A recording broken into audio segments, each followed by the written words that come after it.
All right, Dave Weiss, man, thank you very much for taking the time to coming back. Um, I love talking to you, and the reason I wanted to talk to you again is because I got famous for this germ theory bullshit, right? I knew germ theory was bunk back in 2007. I got famous or popular or our channel because of my germ theory stuff. And now I get attacked constantly by people who are diet woke, they're full of shit, and they're saying Steve Falconer is a CIA double agent because he told the truth about all germs aren't real and viruses don't exist.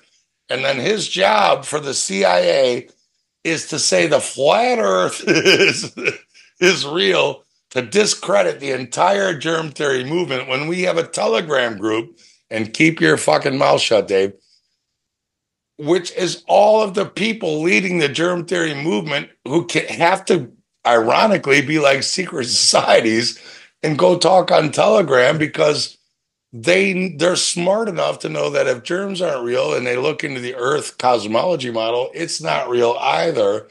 And it's hilarious. And the reason I don't, like I said to you off camera, I could bring Austin Whitsitt or Jaron, my good friends.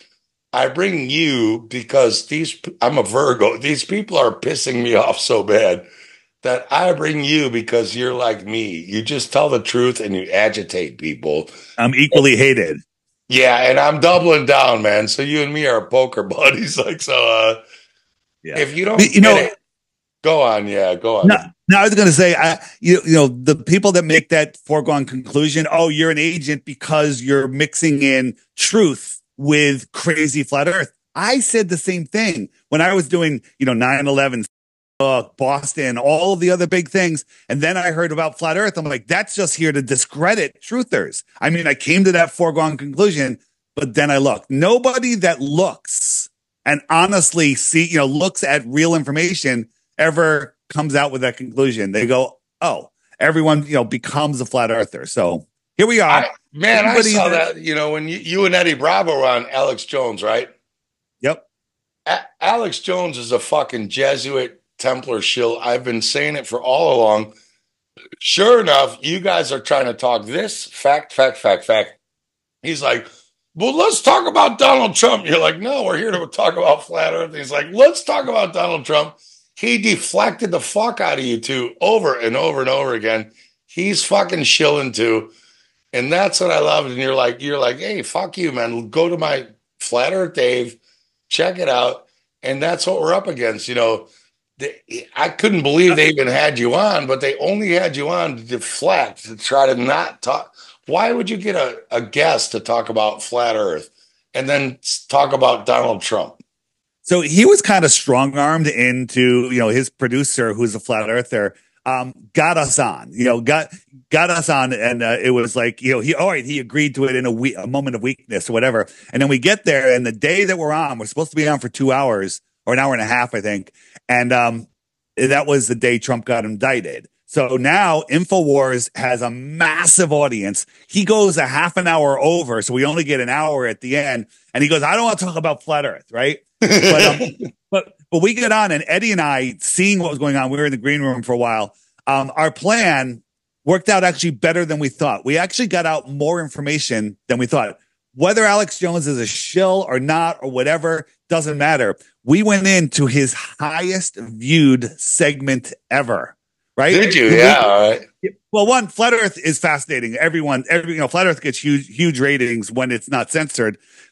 And Alex Jones was literally coming out of the Trump talk. So it was like we were the sitcom after the Super Bowl. So our 1 hour segment, the producers came running in afterwards, showing the numbers.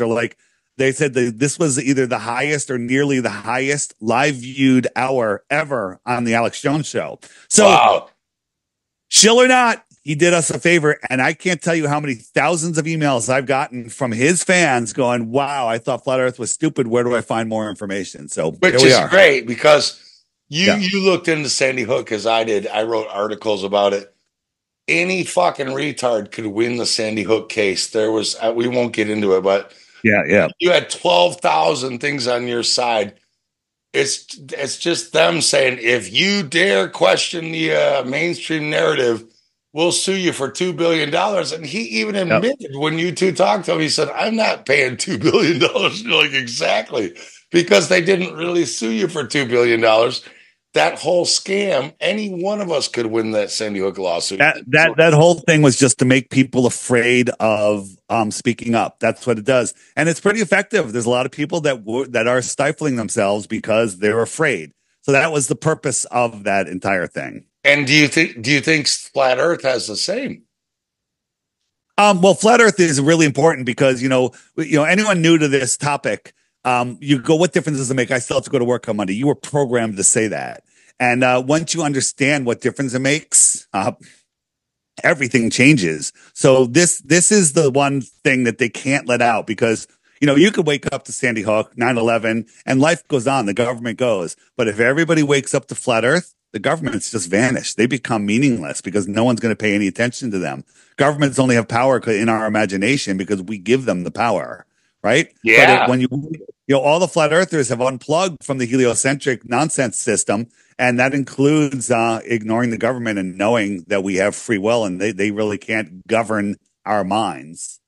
Yeah. And I've always said this too, like running alongside of flat Earth and the germ theory and all that, right? There's this other thing called legal and lawful. You're well into it and all that. Copyright law is what you call it. What happens is the Jesuits, when the Jesuits come along, Pope Gregor makes this new calendar. Now, under copyright law, if I write a book or the girl who wrote Harry Potter, right, whatever her name is, when you write a book or you have a copyright, you need a fake place, a fake story, and a fake time.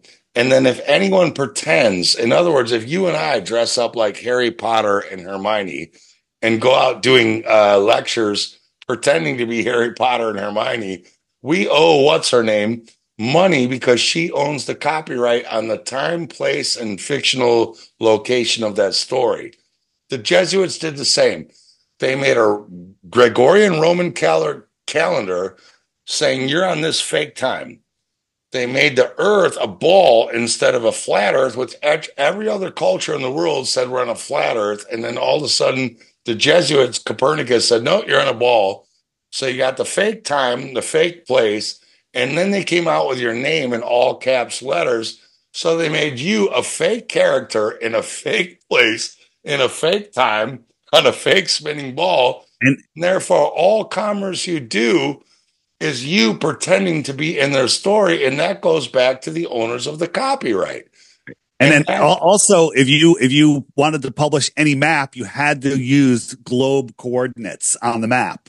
So you weren't allowed to make a flat Earth map. That's why Gleason made his map. Say, hey, this is based off of a projection of the globe. Otherwise, he had to put that. He had to put longitude and latitude because you weren't allowed to make a map without. Yeah.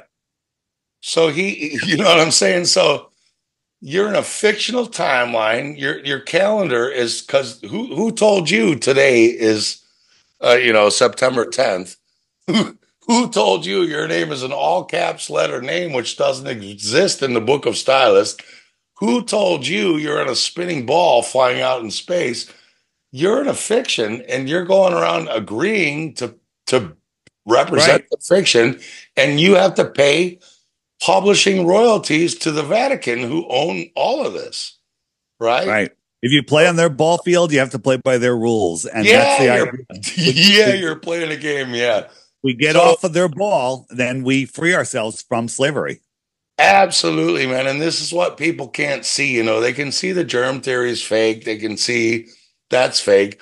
As soon as it comes to flat Earth, as you know, you used to be like me too. I used to laugh at flat earthers, We all did. We all did. Yeah. So, and that, so yeah. Did you get your presentation from Anarchapulco? Like, it was so good. I think we're going to run through it today. I'm just going to let you run because you're awesome. I want you to cut in, your idea was I run through the Anarchapulco thing because in Anarchapulco, I think I only had 45 minutes, whatever it was. Yeah, I know you're through like 250 slides. So I'm going to go a little slower today. So this could be, you might want to listen to this in two parts. It depends on how you go, or you can speed it up. I bet if you play this at double speed, it'll be still slower than I presented at Anarchapulco. Yeah, you were really fast, and you still won the crowd over, which was Yeah. great. Like, yeah. So that if you have the time, Dave, I'd love if we slow down a little bit and like talk about it, because this is so powerful, Right. And you won them over. You won them Right. over. No, it was literally the biggest viewed show there, the presentation there. Would you say? And it was amazing. Out of all of the speakers, 50 speakers, I think there was only one, maybe two that weren't flat, right? And that would be we won't even mention any We're not names. naming names. They Yeah, were we're not. flat, actually. I know they're flat. Oh yeah. So the other thing is, people are going to ask that I'm getting emails constantly. As of the date, September 10th of this recording, I have not yet been invited back to Anarchapulco. So I was told that no flat Earth next year, but maybe that'll change. Keep an eye on it. I'll certainly let you know if they change their minds. Well, it's because the same thing in you know my work. I've worked with Yep. really famous, world famous alternative doctors, right? The reason they are flat earthers. We're in a Telegram group where we have to be like Freemasons going away from these retards. They are flat earthers or ball deniers. But as you know, you got to choose your battles, and you're dealing with awake people versus diet woke people. And there's a lot of diet woke people who are like, oh, germs, they get it. And then if you start talking anything like this, these people's consciousness just fall to the level of dog shit. And they're like, you must be CIA because, you're like, you don't understand. These doctors are fucking so smart. They're not just looking at germ theory. They're looking at their logical skills. And they're saying, how have I applied my logic to my cosmology, geocentric or heliocentric, meaning do you think the Earth's the center or the sun? And these doctors who you think are walking against germ theory and are not flat earthers or ball deniers are looking at their logical faculties and saying, hang on, they're applying the same logic they applied to germ theory and applying it to cosmology. And we have to go hide in Telegram groups because they are coming to the same conclusion that we're going to talk to now. And the reason they're hiding is because we have retards attacking us because they won't apply the same fucking logical standards to their own thinking. But enough. The elite have really done a great job at programming people into believing, death, taxes, vaccinations, and flat Earth. All that those things are real, and flat Earth is the most utter nonsense.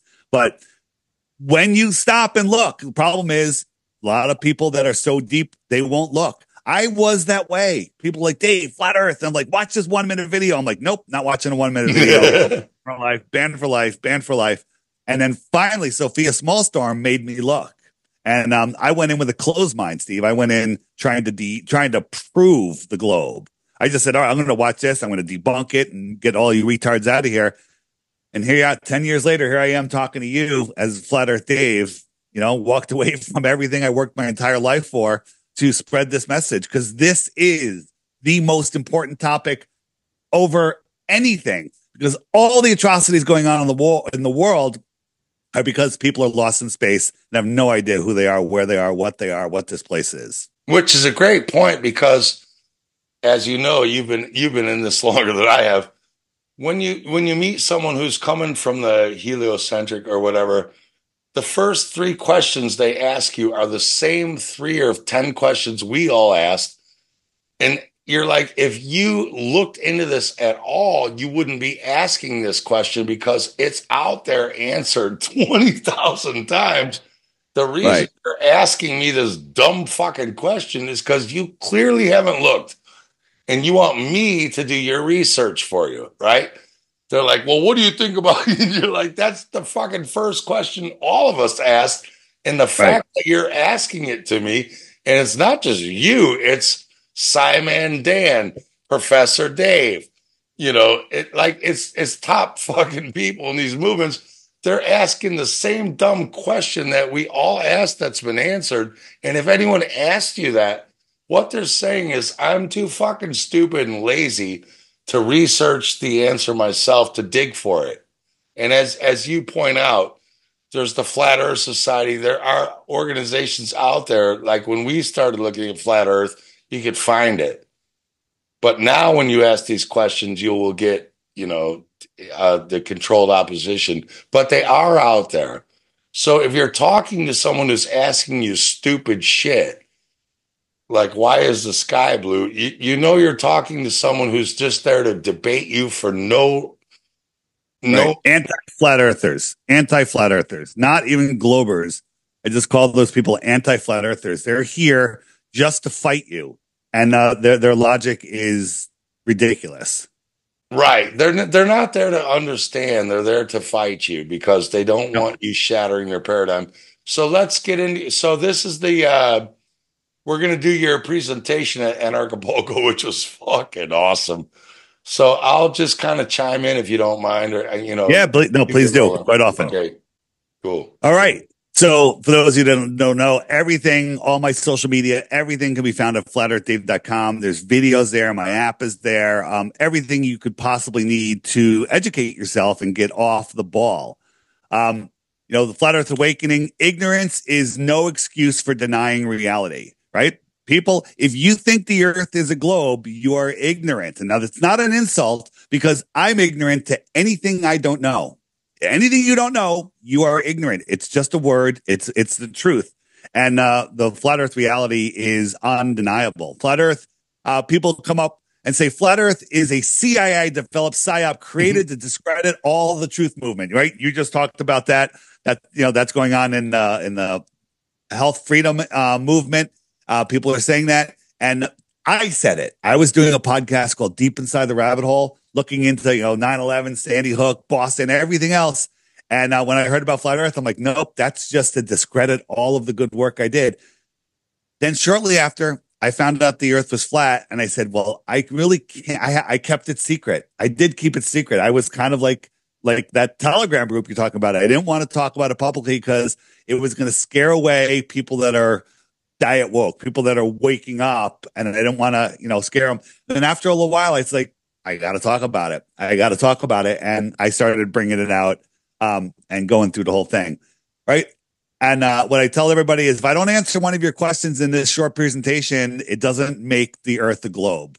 It doesn't. It just means I didn't answer your question. And we'll go from there. Ask me face to face after, and I'll give you the answer.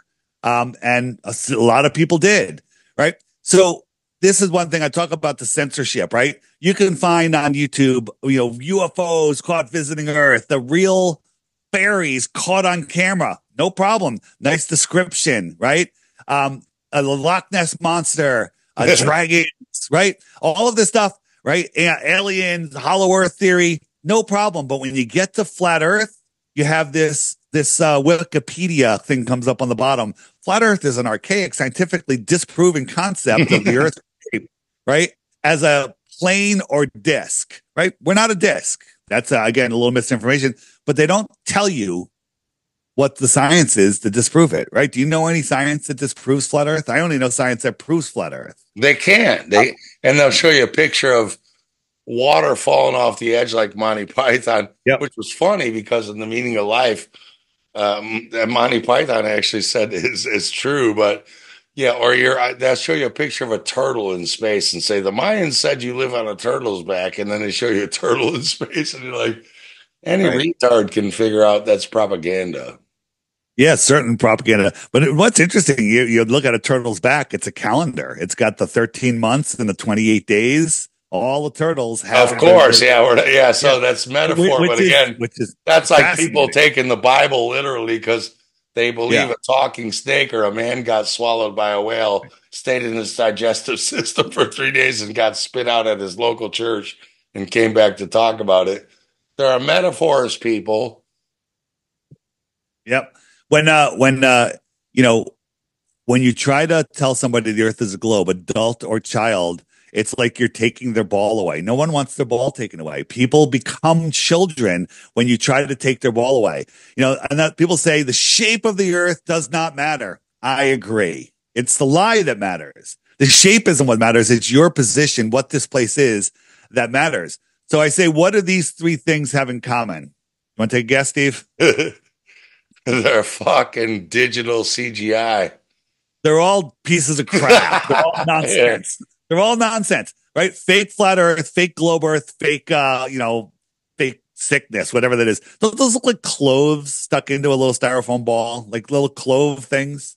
Yeah. That's what that looks like to me. They spray painted some cloves. I could build that.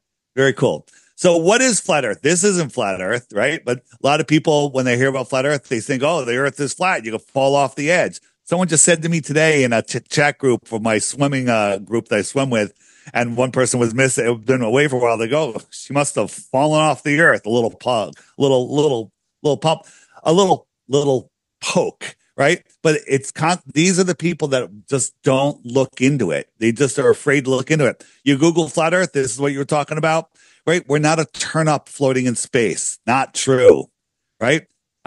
This is flat earth. This is a balloon at 120,000 feet. The earth is spinning to the east, right?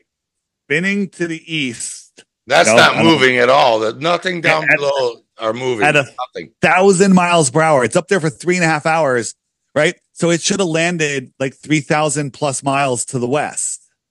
But it 70 actually miles. They only land 70 miles away. They always recover these balloons 70 miles. Yeah.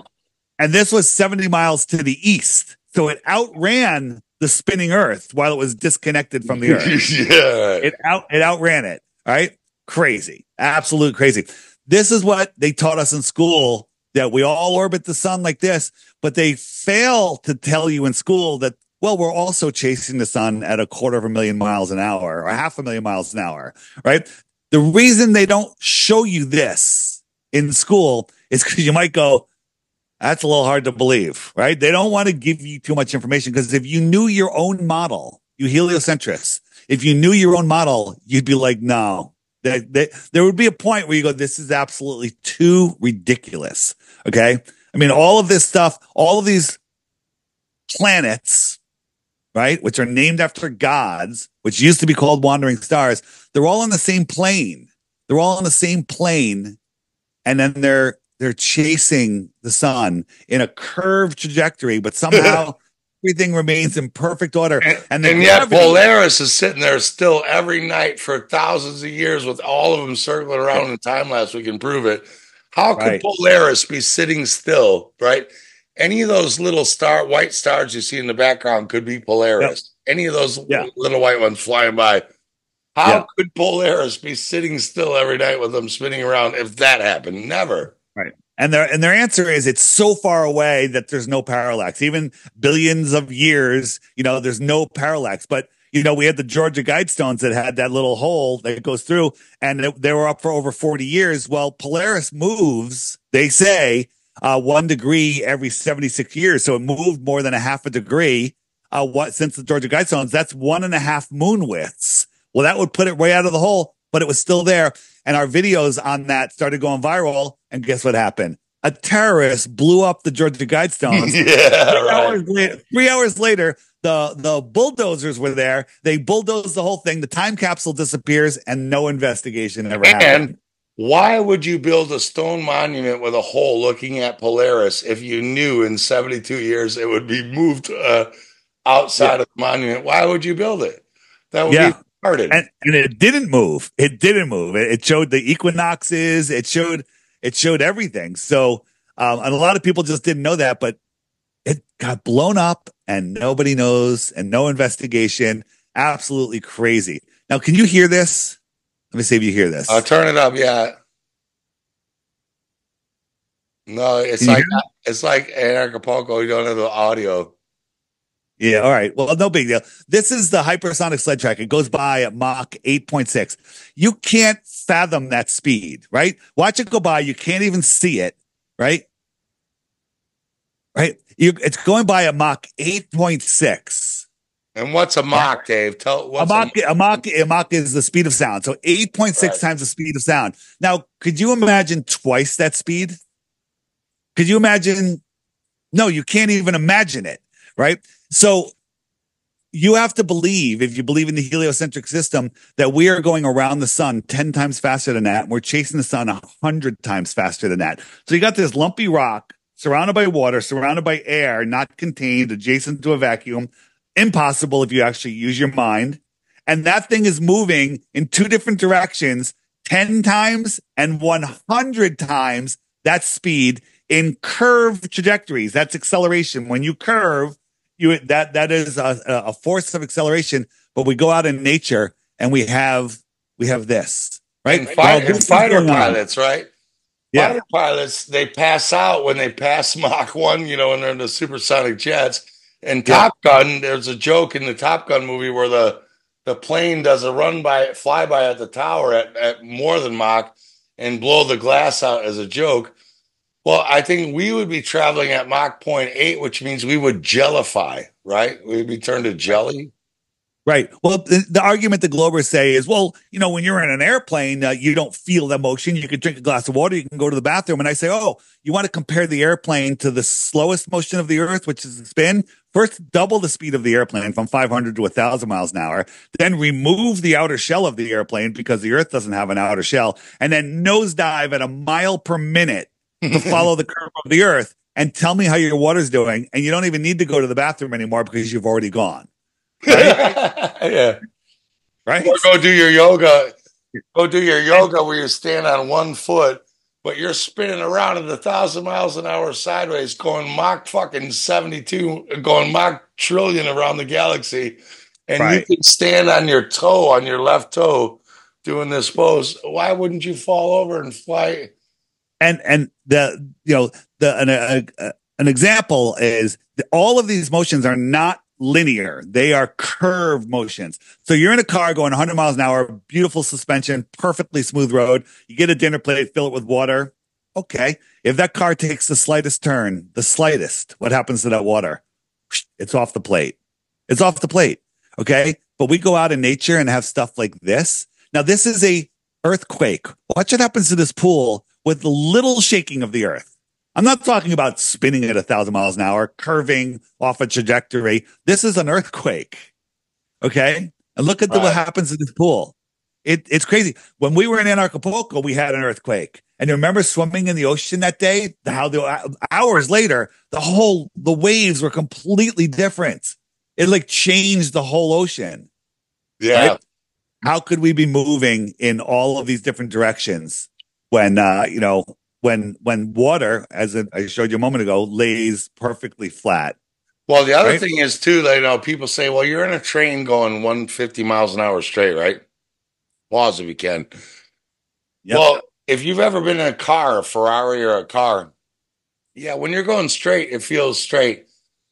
But when you go around a curve on an exit ramp, you do fly to the side of the car. When you're going straight, you don't. But they don't say we're going straight. They say we're curving and spinning. And when you are in a car, a fast car going around an exit ramp, you do fly to the side of the window where you're flying around at 70 miles an hour. And they're not saying we're going straight. They're saying we're going sideways. Think about this. On the spinning ball Earth, if you're on the equator, you're standing up. Okay. But if you're not on the equator, you're going to be leaning towards the equator. The spin of the Earth is going to push you towards the equator. But nobody feels any of this. If the Earth was spinning, people go, well, it's only going around once a day. You can't even notice the motion. Bull crap. We're talking about linear speed, not angular speed. If you're on a merry-go-round on the outside horse and it spins up once per day, you're not even going to notice it's moving. I'll give you that. Now expand that merry-go-round to the 24,900 miles around, right? Now it's going 1,000 miles an hour, curving to the right at a mile per minute or faster. Okay. You're going to feel that, right? Well, a fighter pilot would have gassed out 20 Machs ago. No way, man. Neil deGrasse Tyson says that the water bulges at the equator 14 miles high. Well, how come Africa is not underwater? And why isn't it bulging? Why isn't all the water going to the equator? We're on a spinning ball. That centrifugal force should send all the water to the equator. Absolutely insane. We send balloons up. Is that Earth spinning, or is it perfectly still? Is it perfectly still? Right?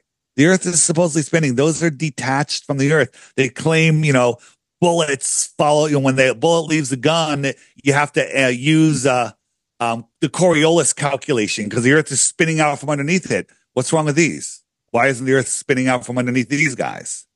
Right? They should be able to go up, wait, 6 hours, and they're in Europe or wherever, or from America. The Earth should just spin out from underneath them. So crazy, absolutely done. What I love is Globers always use excuses from 100 or 1,000 or 2,000 years ago. Like, oh, this scientist back before anyone could even keep records, they prove the Earth is a globe. And so Eratosthenes, what's the story of Eratosthenes that you remember? He had a stick, a well. What here's what I remember. Like before fucking GPS, mobile phones, instant fucking satellite, which are balloons. This guy somehow gets his buddy to walk 5,000 or 500, whatever miles away.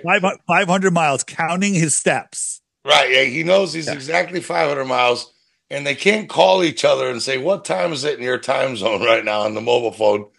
And somehow they can figure out the shadows are the same because by the time they even got the information back, he would have taken more months than it took him to fucking walk there. He's in another time zone. How does he know what the difference time is? How did he walk a straight line? How did he find a straight path for 500 miles? Right, and you didn't have watches to say, is it 12 o'clock in your time?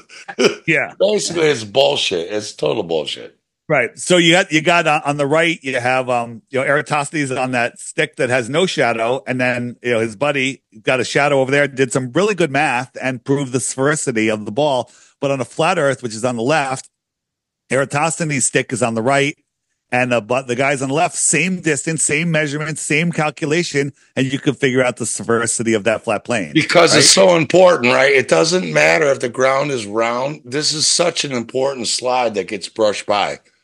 If the sun moves on the left here, if your ground is flat and the sun moves more right, the angle will change the same as it would if you pretended you were on a curve. It's where the sun angle is that's causing the shadow. It has nothing to do with the ground. People say that because the Earth is a globe, you can tell by the angle to Polaris. Polaris is our North Star. So go in your room, stand under a light, and say, okay, that's Polaris. It's straight up. It's 90 degrees. Now go on the other side of that room and measure the angle from your eyes to Polaris. It's like 45 degrees. Does that mean you're at 45 degrees south of Polaris and that the room is curved? Or are you just farther away and it's lower in the sky?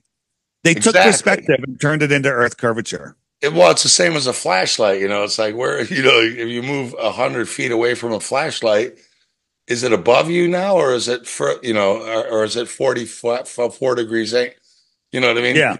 You put a flashlight right over your head, and then you walk 500 meters left. Is it right over your head anymore? No, it's not. And then you can measure the angle, and you kind of need a flat surface to measure an angle. Like there are no flat surfaces on a globe. There's no parallel horizontal lines.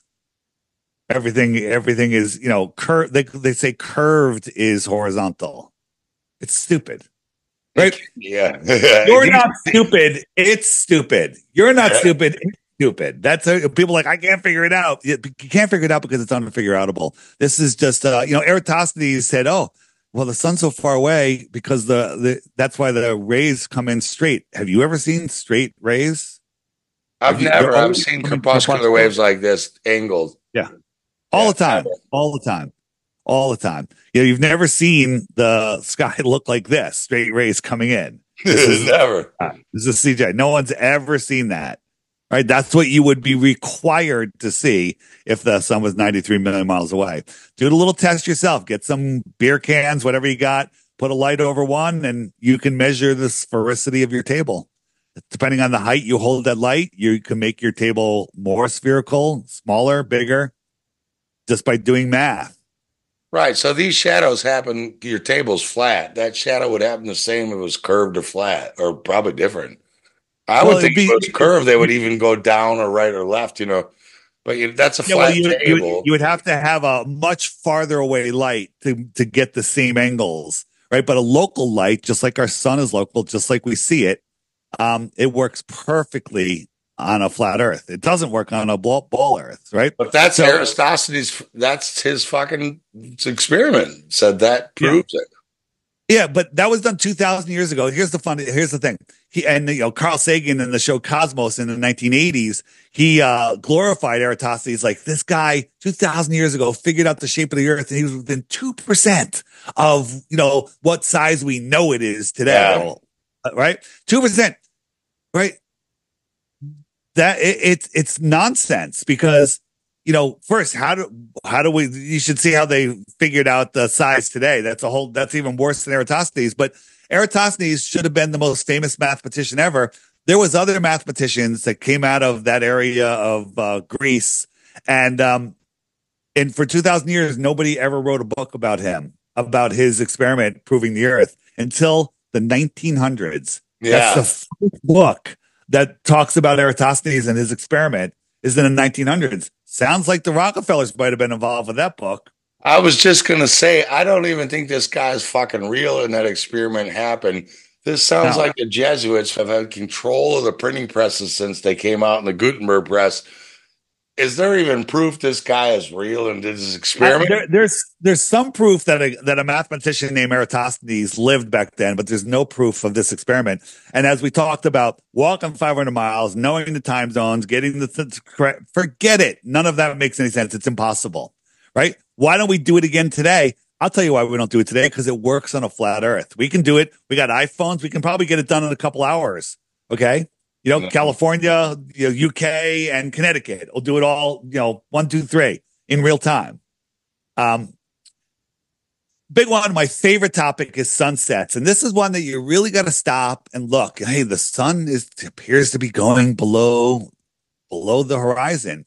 It's not going below the horizon. It's going beyond the horizon. What do flat earthers always say?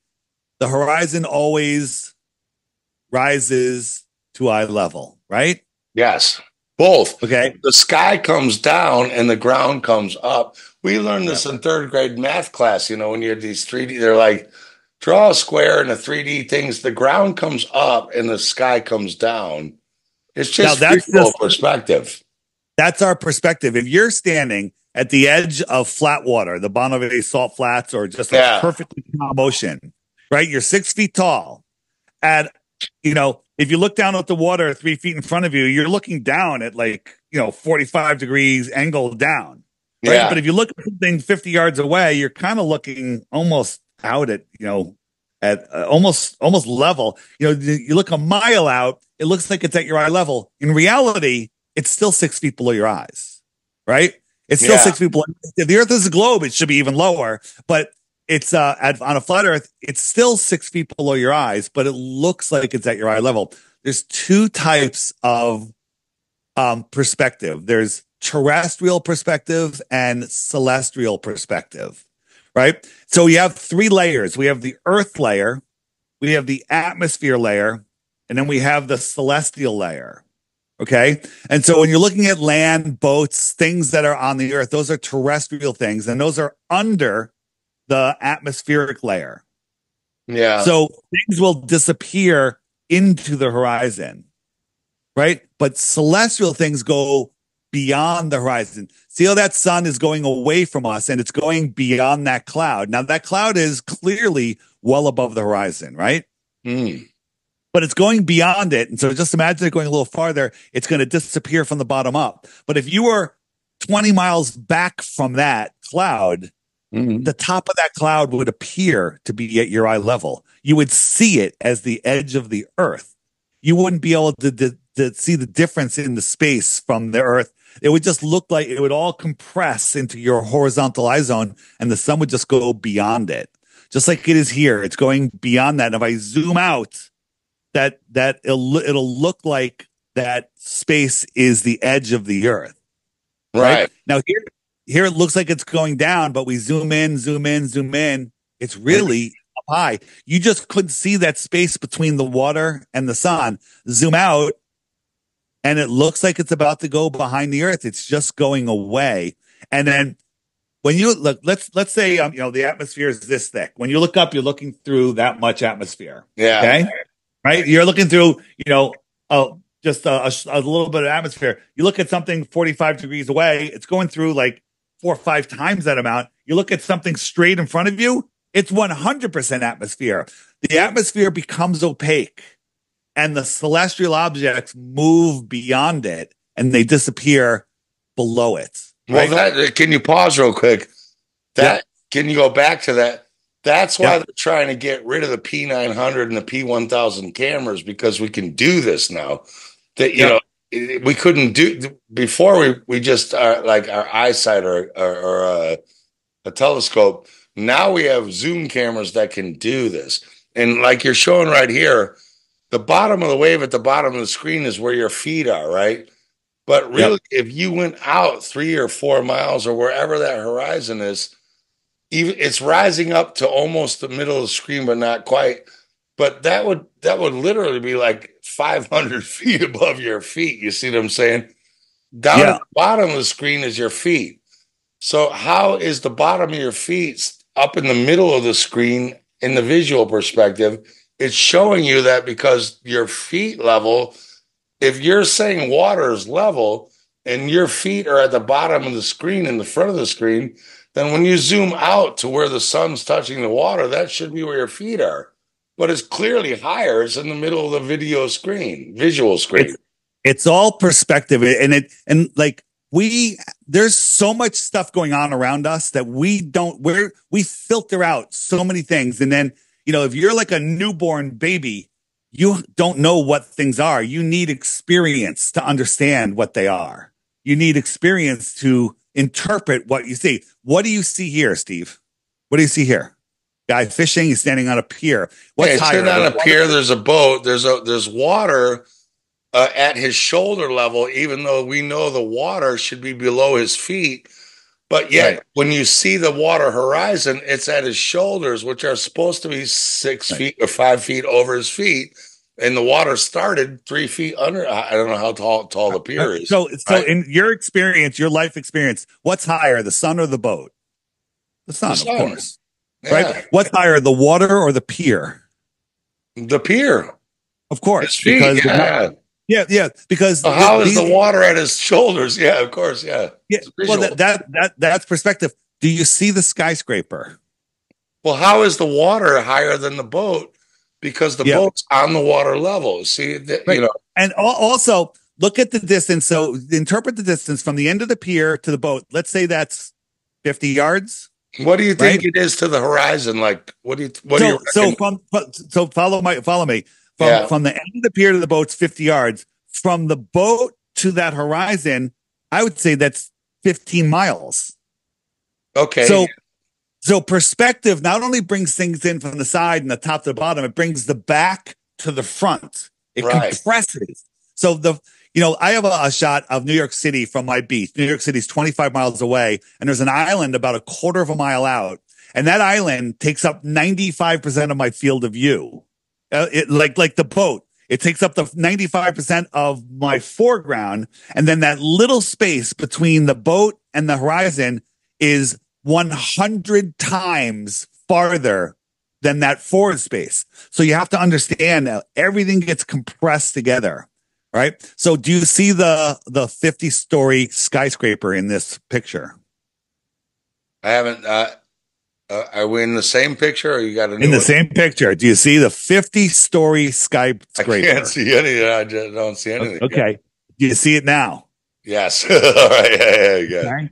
So there's a skyscraper, and we're looking straight up at the sun, right? So you're like, this is like, that could be, is that flat or is it up? Well, now we're putting it together. Okay, that's a building, the sun. All right, the skyscraper is up there, right? So here we're looking up. It's noon. It's 12:30. and it's 1 o'clock, and now it's all right. So at 1 o'clock, is the sun below the horizon, or is it just beyond the building? Yeah, or is the sun lower than the building? It's not lower than the building, but your Yeah. understanding, your common sense tells you the sun is just beyond the building. The building's blocking your view of the sun, but the sun's still high in the sky, right? Yeah, I can't see it. Okay. Yes. Yeah, yeah. This, yeah. So here's a perspective grid. Here's a guy. His eye line is right there. And we could throw this mountain in here. We could say the top of that mountain is 3,000 feet above his head. Let's just say that. All right.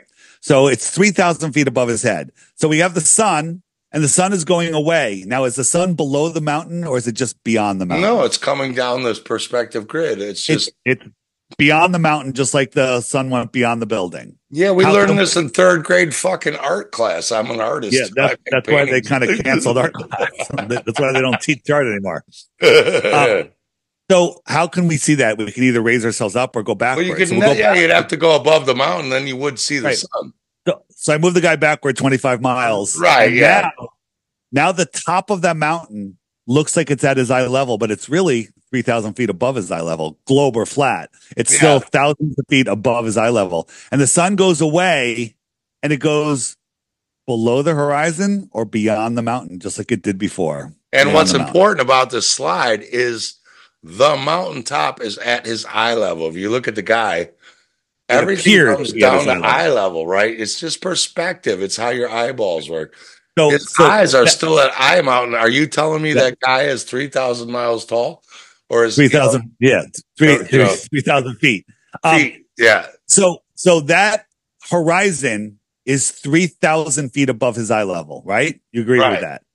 All right. But how can it be at his eye level? It's perspective. Yeah, of course. It's perspective. So now we have the clouds, and now look at the clouds. The clouds are also merging into that same line. So the sun is above the clouds, and it goes beyond that line. So that line, his horizon, not only is the mountain 3,000 feet above his eye level, the clouds are thousands of feet above that, merging into that. So his horizon is 5 or 10,000 feet above his eye level, but he sees it at his eye level. And he's merged cloud. His eye perspective has made clouds as tall as the top of the mountains, as tall as he's 6 foot tall, Yeah, exactly. Yep. Yeah. And so this is the moon just moving away, and it looks like it's going down. Here's my flat earth kitchen. On the left, that line is a level line. That line is not sloping down almost straight down. That is a level line. If you look on the bottom right, that's the line viewed from a celestial point of view.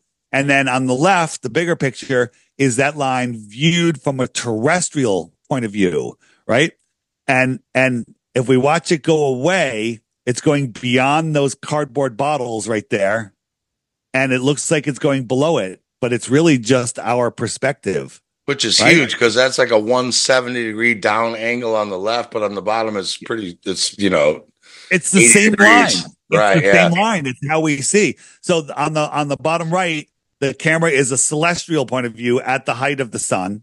Yeah. And the other one is a ground point of view. If you look on the bottom right, that camera that's on the left is on the counter, on the far end of the counter, beyond those bottles and that piece of cardboard. And the sun looks like it's setting. And on the top right is an actual sunset. What's it doing? It's doing exactly what you're seeing here. Right. On the top right, can you just go back a little bit? Going back. Here it comes. On the top right, can you, if you're able to. It's coming. Why is this, on the top right, why does the sun cut in half? You see on the top right. Right there, cuts in half. What's cutting the sun in half there? So there's two options. One, those could be mountains in the distance, but what that is, it's what I call the atmospheric deck of opacity. Like, remember I said you're looking up through the little bit of atmosphere, but when you're looking forward, all that atmosphere comes together, it becomes opaque. So that is when you just the sun's light can't push through it anymore. There's always clouds on the horizon. Always. That's just because you're looking through so much atmosphere, you see clouds. Right. People out there don't see those clouds because they can see through the air, right? Because it becomes opaque. So the sun is just going beyond it. It's going beyond it. Right? Here's the view. Guys on Earth here, and the gray is the atmosphere.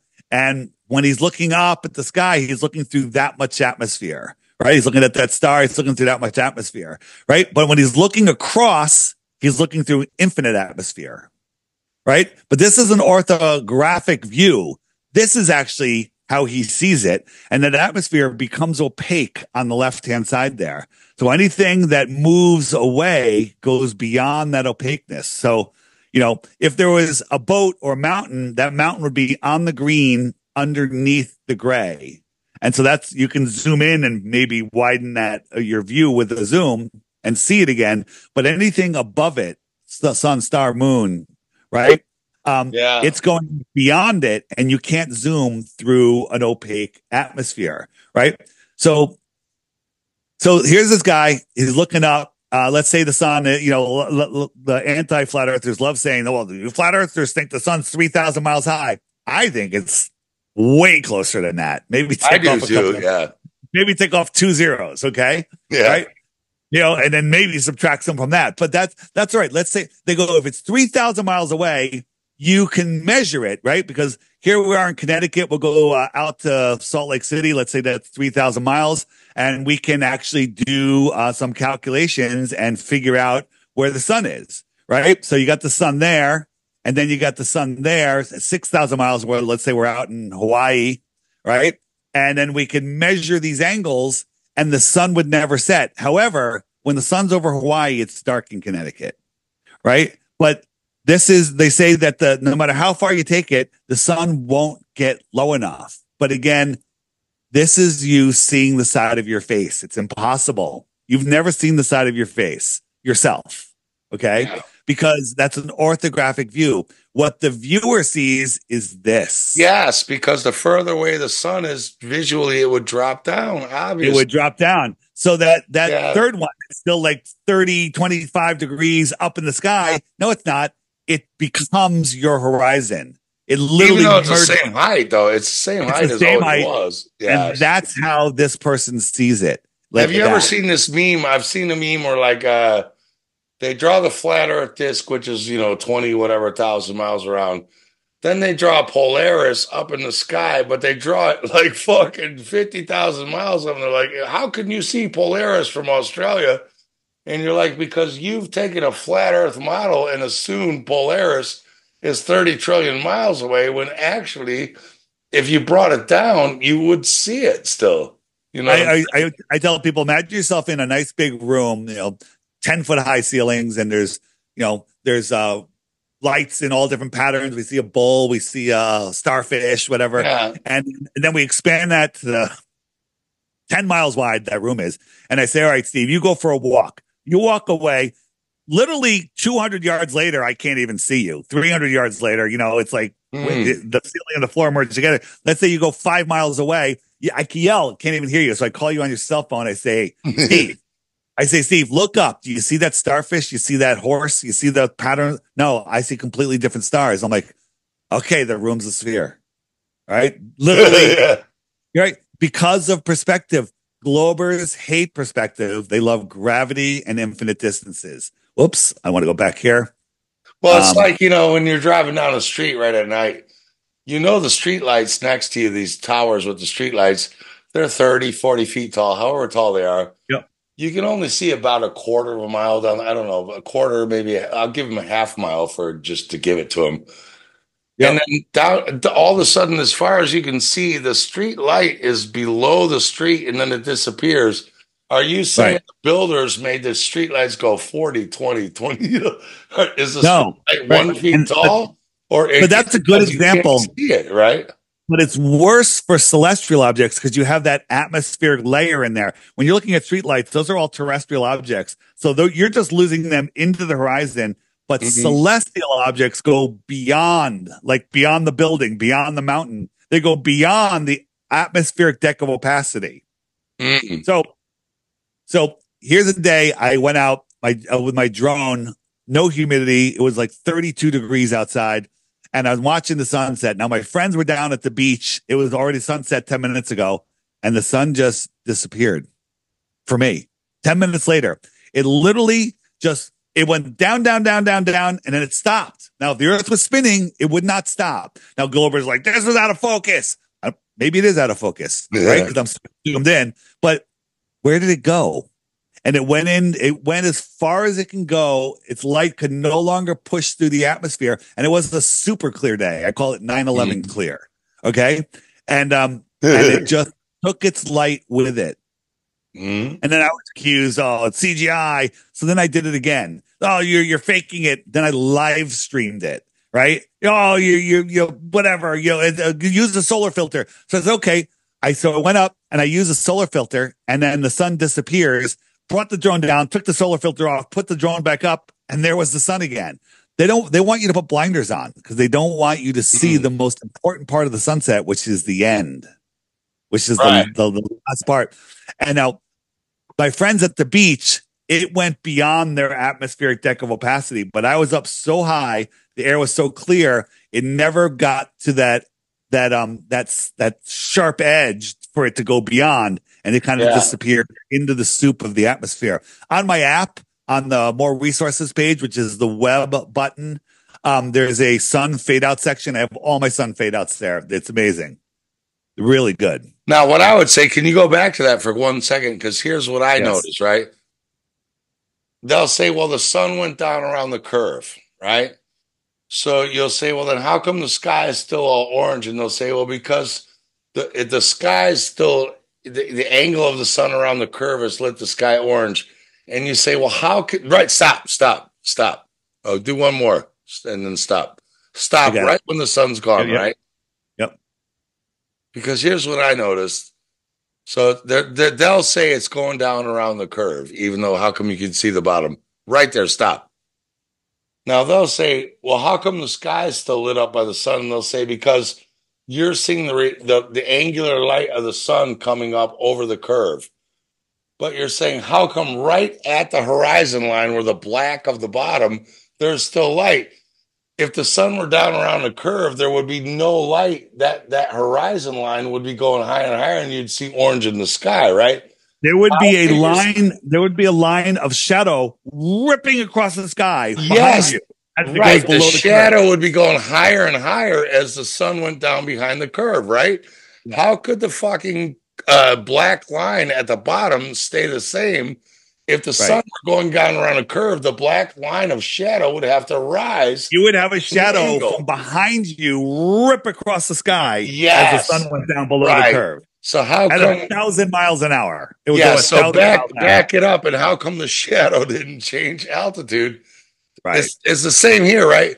The shadow should go higher and higher and higher if it went down behind the curve. That's impossible.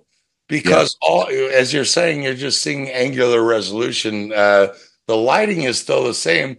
You would be pitch black where you were filming from. If it were down behind a curve, you would already be in darkness. Yep. And you'd have to lift the camera up in the air to see maybe sunlight, reflecting off atmosphere. So, yeah. So on my app, I have the sun fade out section. Also in the frequently asked questions section, where does the sun go? All of the greatest videos are there, right? But again, your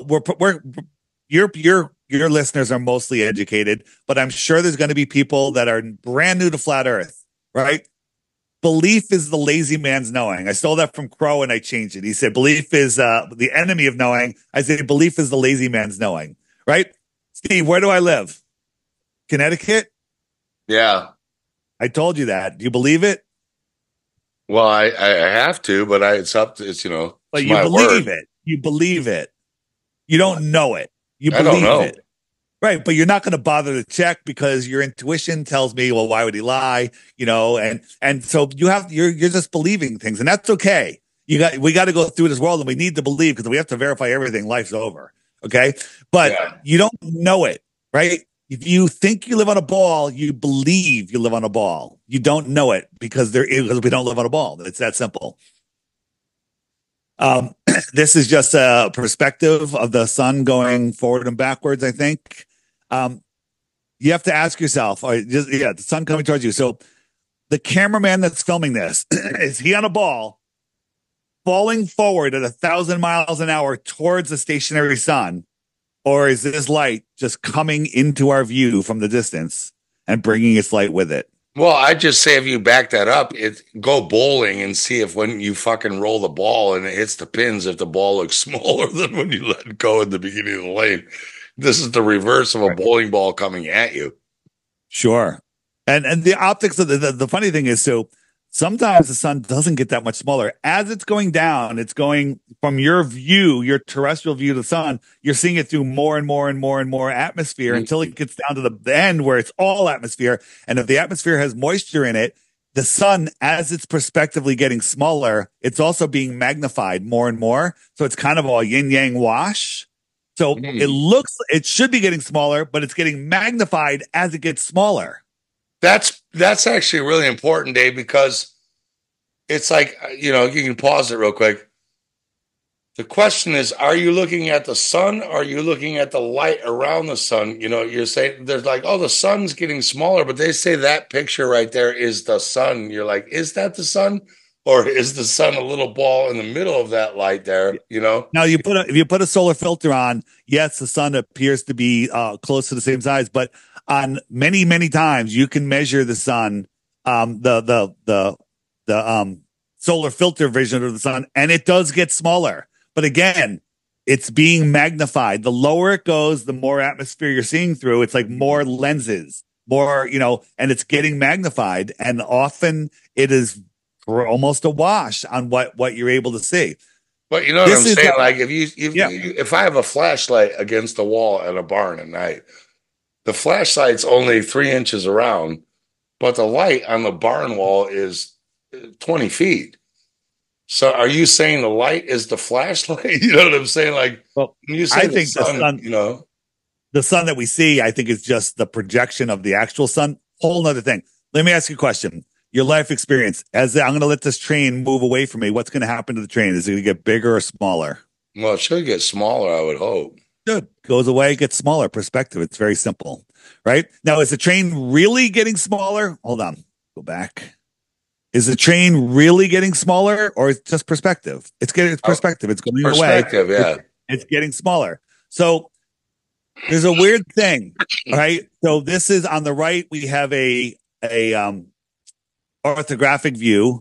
On the left is what the guy perceives as the sun goes away. It's going away and it goes beyond the horizon, just like we've been discussing, right? And so the sun is staying at the same height, but it goes away. Now there's a thing, I forget what it's called, the effect. When something is already far away from you, it's already reduced in size. And so when it moves farther away, it doesn't reduce in size very much, right? So these train cars are, the top one is already reduced in size. And as it goes away due to perspective, it kind of stays the same size. Now, it is getting farther away. It is getting smaller. But again, as it comes down into more and more and more atmosphere, it's being magnified. So the guy on the left, that's what he sees, a non-changing size sun, because it's already away. Now, this is just an animation. Let's look at it in real life. All right. So we have this wiffle ball, and then 6 feet away or 7 feet away is another wiffle ball. Right. Let me go back. The one in the distance is tiny, and the one in the foreground is huge, right? But they're both the same size. You with me? Yeah, the same size ball. The same size ball, but perspective. Now we're going to lift the camera straight up. Straight up. We're going to get it, 7 feet high, and then we're going to look. We didn't get any closer to the other one. Look, they're almost the same size. They're almost the same size. And we didn't get any closer to it. So if I rolled that one on the bottom towards the one farther away, it's not going to get any smaller. It's not going to get any smaller. That's how we see. Because we're on the ground, so most of the scam is that we're stuck at this perspective. It's mostly it's a sleight of hand on the senses of perspection, isn't it? Really? Yep. Here's a shot on a filmed in Afghanistan by some soldier. It was very dry, and the sun's just going away.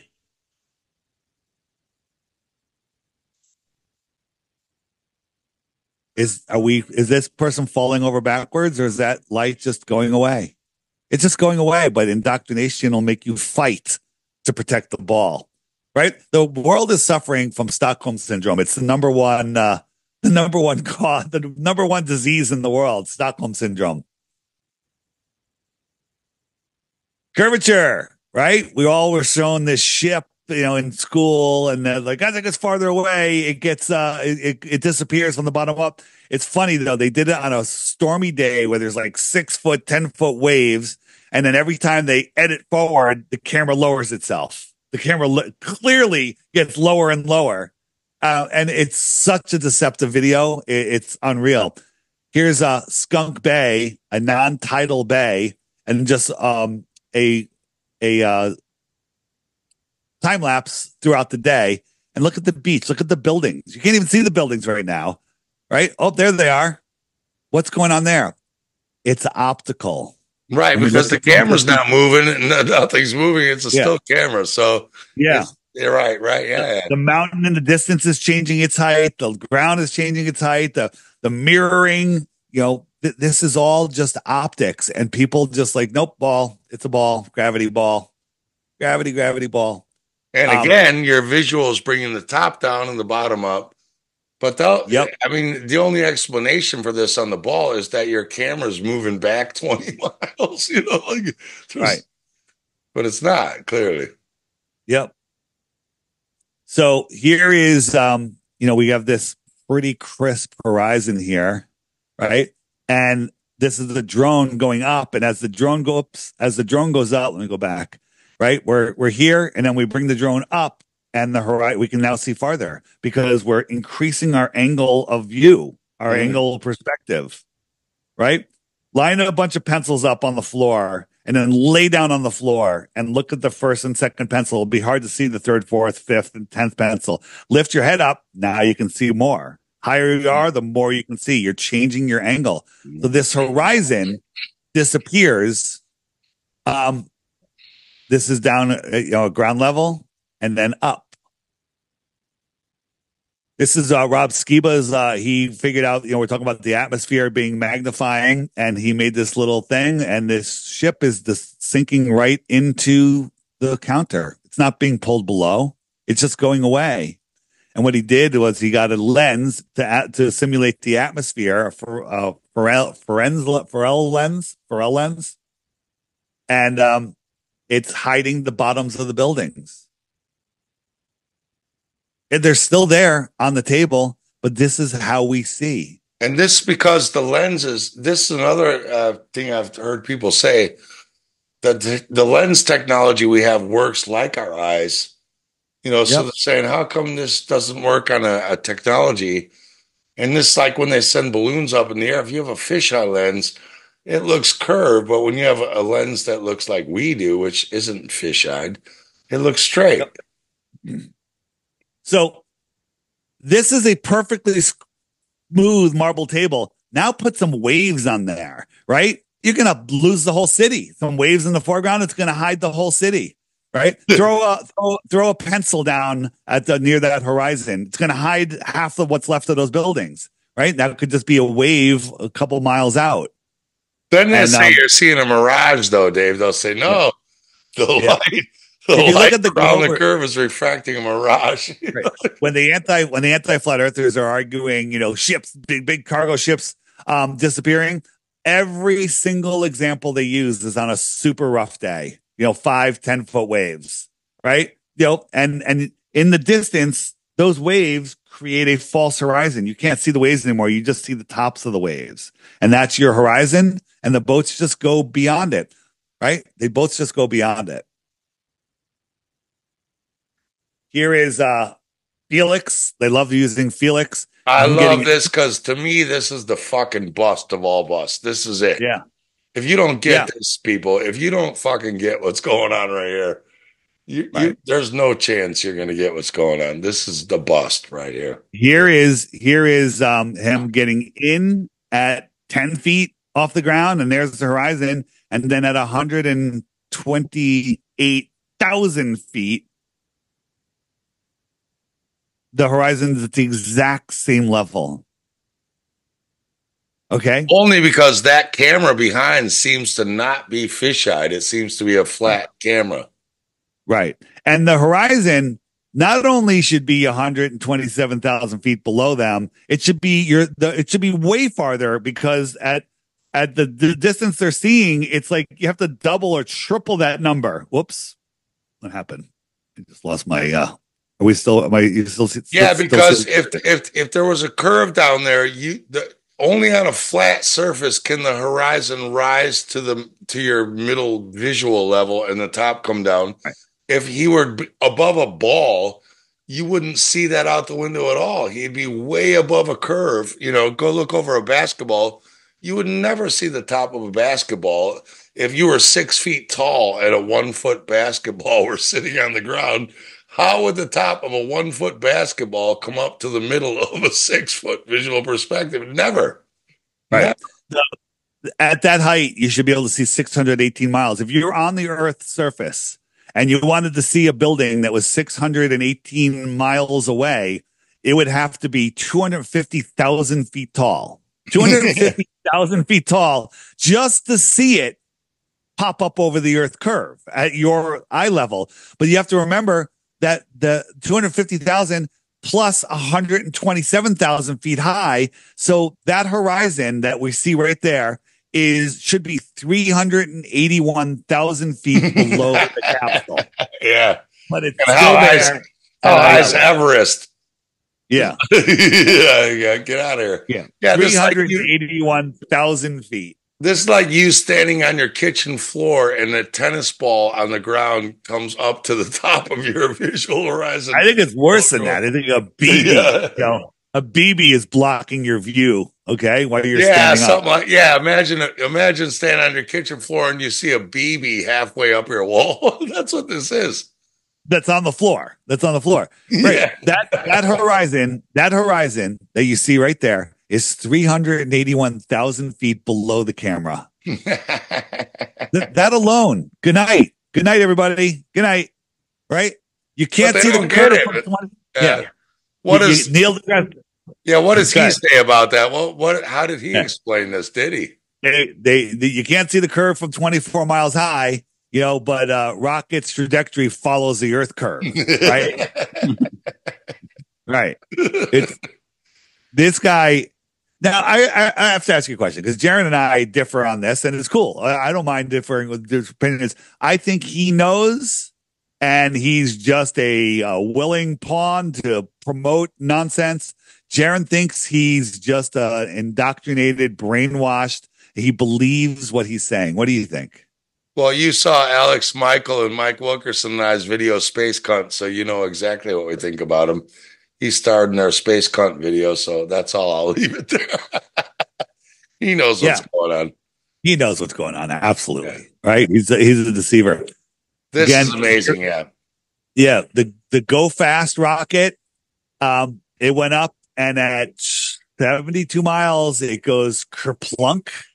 Now, what's funny is when this first came out, everyone's like, now, I don't know if you can hear of course, it goes kerplunk and it stops. It like hits something. Now, there was a whistleblower from NASA that I was speaking with, via email and was answering some really good questions. And he said that at 72 miles, the air becomes plasma, then it becomes liquid, and then it becomes solid. Mm-hmm.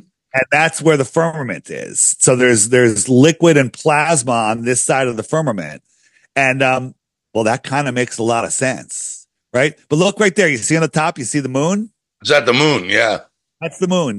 No doubt it's the moon. And the horizon's looking awfully flat there, right? I think I have the right slide. You can't see the moon was supposed to be on the other side of the Earth around the giant curve. No way. The moon is supposed to be over Australia. So if the Earth was a basketball and that rocket was on the top of the basketball, the rocket went like 2 millimeters over the basketball.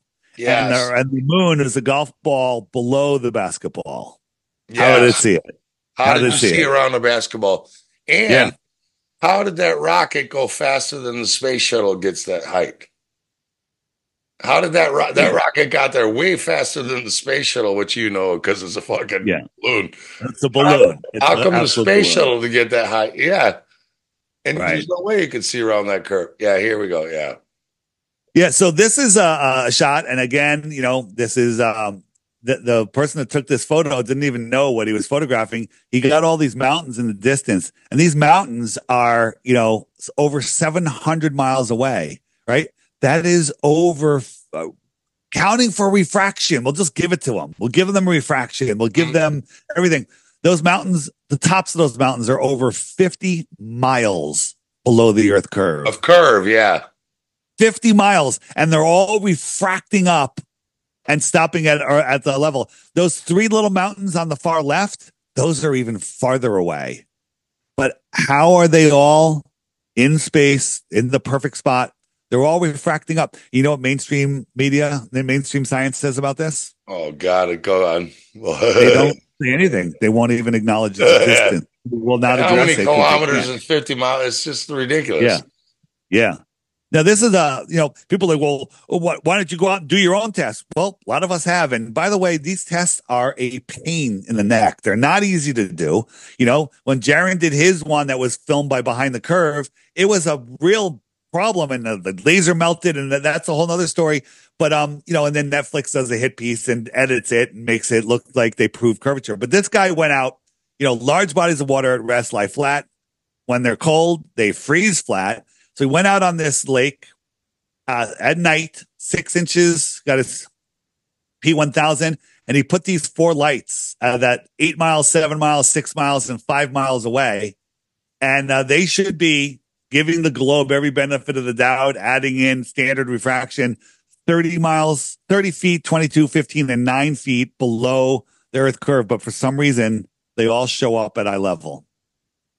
Right. What would the They all show up at eye refraction level. be? Are they claiming refraction, or what are they claiming? The only thing they can claim is refraction, but it's nighttime, it's cold, there's no moisture, and they all here's the thing with refraction: if they are refracting up, how come they stop at eye level? How come they don't refract 50 feet in the air? How come they don't refract up? What tells refraction to stop at eye level? Right. Well, I would say the same because I grew up in Chicago, right? So we used to go to the Indiana Dunes, which are across Lake Michigan, and we could see Chicago clearly. But see, if refraction were real, right? They say, well, how come you can see the skyline of Chicago, but it's always connected to the water line? You never see Chicago floating 600 feet above the water line, right? Right. Refraction is not like that. For refraction is here to make you think the Earth is. Well, why not? Well, why not? Right? If I were in Indiana Dunes across Lake Michigan, if refraction were real, I should see the Chicago skyline lifted way above. I should see water, sky, and Chicago refracted. But I never see Chicago not connected to the water line. Do you know what I'm saying? Yeah. If refraction are real, you should see the whole city of Chicago's bottom refracted up in the air, but the water's always touching it. So how come refraction just magically stops at the water? And how come the water halfway in between doesn't refract up and block it? Yeah, and why is the water refracted? Yeah. How come the water line of Chicago didn't rise up, right? Only Chicago gets refracted, but not the water in front of it. How people can deny this is just beyond me. Here's Mount Canigou. The sun goes beyond it and backlights it, and you can see it. The top of that mountain. How far is that from the camera? That's far away, isn't it? 175 miles, right? So the top of that mountain should be hidden behind half a mile or more of Earth curve. But this only happens once a year in a weird place, right? Twice a year, because the sun migrates in between the two tropics, and when it lines up with the viewing spot, we use globe math from using their height and everything. The top should be a half a mile or more below the curve, and you can't see the light that's bouncing off of it because the light isn't strong enough to push through 175 miles of atmosphere. But the sun is brighter, and when the sun goes beyond it, it backlights it and you can see it. Now, the Globers say that the sun has already set and the mountain is below the curve and the sun is refracting up and the mountain that's in the dark is refracting up and blocking the refracted sun. right? If your mind just short circuited, it's because it's stupid. You're not stupid. It's stupid, right? Well, my question would be, how come the water in front's not pitch black if that's refraction? There's clearly Yeah. still light coming, you know what I'm saying? Like then the water in front should have Yep. been become blacker and blacker because refraction can't refract. Can refraction go up and down? Yeah. It's stupid. Again, it's just people make up excuses to maintain their belief system, right? NASA official photo from 100,000 feet, amateur balloon from 120,000 feet. Who's lying? Well, that's again like what did Bumgarner jump from 125? That's the same. 127. Right. So that's pretty close. Yeah. Every time you see an amateur balloon, it looks like Bumgarner's back camera. Yep. And every time when Bumgarner comes out of the ship to get ready to jump and the Earth's curved, his ship's curved too. You're like, oh, his spaceship just turned into like a, you know. Right. And then if you look at it, the entire landmass, which is a third of the Earth, is Arizona. It's all Arizona. Yeah, planet Arizona. Circumnavigation. Again, this is an easy one, but most people just don't get it, right? At the north, I got a magnet there, and you see that the compass is pointing towards the magnet. So if I go west or east, it makes a circle, and it brings me back right where I started from. If I try to dead reckon west, which is the point of the stick, as soon as I go, bam, I'm heading south. If I don't turn to correct, I'm heading south. Right? Now, if I head south, I just keep on going and I won't show up on the other side because the Earth is flat. If the Earth was a globe, I should. Now I'm going north, north, north, north. And when I pass the North Pole, look, the compass just did a 180 and now I'm heading south. Every straight line is south. Every straight line is south. No matter what direction you point, it's eventually south. Right. East and west are circles, and that's true on a flat Earth and a globe Earth. Mm-hmm. Which is that's the moss on the trees. They're all pointing north, but that, you know, the opposite of north, you know, it could be on the bottom pointing south. There's plenty of there's 360 degrees of south. Yep. South is every direction away from the center. Here's Amelia Earhart. Yeah. Here's Amelia Earhart. Her trip, she just went around the Earth. Like if your town hall was the North Pole of your town and you went to the edge of your town and walked all the way around your town, is your town a sphere? No, that's all she did. She just went around the Earth, around the flat Earth. And, but you're saying like he had to put longitude and latitude on there because you weren't allowed to otherwise, right? You had to use globe coordinates or they could not publish a map. Yeah, so this map has globe coordinates on a flat Earth map. Yeah. And you know what's funny is the globers always have to straw man flat Earth. They always have to be disingenuous. You know, the biggest troll globe earthers, they're like, flat earthers can never explain a sunset. We've explained it 1,000 times. Yeah. Okay. Flat earthers can never, they've been explained it to them and they're just so disingenuous, right? So disingenuous. I jumped on a TikTok on a Glober channel and I was just seeing if I can get these guys to concede to anything. And they were all over me and they said, you know, they're talking about going to Antarctica. Like, why don't you fund it? You're a multimillionaire. I'm a multimillionaire. Right. And I was like, yeah, I am. And it's like, yeah. Are you're not, you denying it? And I'm like, no. And he goes, have you ever hear of, I forget the name, Altus Energy or something like that? I'm like, no. He goes, oh, you've never heard of that?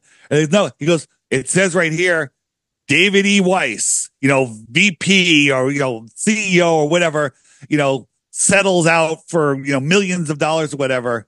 And I'm like, I go, there's 4 David Weisses in my town. I go, the initial's not E. And I'm like, nope. And then I couldn't get him. I couldn't get the Glober to admit he was wrong. He just gish galloped to another topic and we would not, they won't retract. And they love saying, well, if the Earth is flat, how did Japan attack Hawaii? Look at this, right? Right. How yeah. Stupid they'll say they went the other way, though, around the globe. Yeah. Yeah. That's how they did it. Right. How could they not attack Hawaii? Come on. Yeah. With kamikaze pilots. Yeah. Who Right. could They I? had Who could? kamikaze pilots. How Yeah. much gas is in a fucking a single Yeah. engine Yeah. monoplane? Well, maybe they came from aircraft carriers, whatever the story was. But this is something that is reasonable and doable, easy, Yeah. Yeah. right? But they want people to believe, that this is, how stupid flat Earth is. No, that's how stupid globers are. That's how stupid globers are. Can I ask you about APV Angels map? Because my people are really awake. Yep. The Pac-Man map. What's your thoughts on that, man? You can say the truth. Like they don't like Yeah, me anyway, so. I truly believe in a circling map. I think we've done enough evidence to prove that it circles. Yeah, Um, there, and the Book of Enoch talks about the sun going into portals, that's and fine. there's Yeah. yeah, no, there's a way that actually I can explain that on a flat Earth, right? Oh, it You're works on in the Capricorn, Cancer. Yeah, it works right. totally the We've same. seen the sun go into the ocean, Yeah. into the land, right? It's like it's going through a portal. No, it's going through. You're seeing it go in, but it's going beyond, and you're seeing that horizon 10,000 feet in the air compressed, and it looks like it's going into the Earth, but it's just Mm. going beyond what you perceive as the Earth. Yeah, and I agree. The Analemo will make the portals. I'm totally with you. I don't buy that, man. I just was curious what Yep. you thought about it. But go on. Yeah. Yeah, go on then. Not a fan, but I'm all for people doing more research and looking at every angle and trying to figure it out because the truth will win. The truth will come. Totally Right? cool. Yeah. All right. Major Carry on. airline pilot. It said there's nothing in our manuals anymore that we aren't required to know how anything works. In flight school, if we ask a question on how something works, they say you don't need to know that. Right? This is an old timer Delta pilot that I'm talking with, and he said when he learned in flight school, you had to know how to rebuild the plane or you weren't allowed to fly it. You had to know everything about it. Now they're just glorified bus drivers. Push a number, spin the dial, and do this. And you don't have to know anything. You don't have to know anything, right? Rate of descent. This is one of my favorites. I always forget to bring this up when I'm talking about airplanes, right? You're taking a nap on a plane, and all of a sudden the plane starts descending just slightly. Boom, you wake up. You're like, whoa, it changed trajectory, right? Yeah, because the Earth is spinning, right? So they have to say, okay, we're 100 miles out. We're at 30,000 feet. So they have to say, okay, how many feet per mile do I need to drop to hit the runway? And they do their calculation, and they go and they do that calculation without any curvature math. So if you do that calculation from 100 miles out, when you get to the runway, you're going to be 6,600 feet too high. You're going to be over a mile too high, right? Because you're not calculating. So they calculate their rate of descent based on a flat Earth.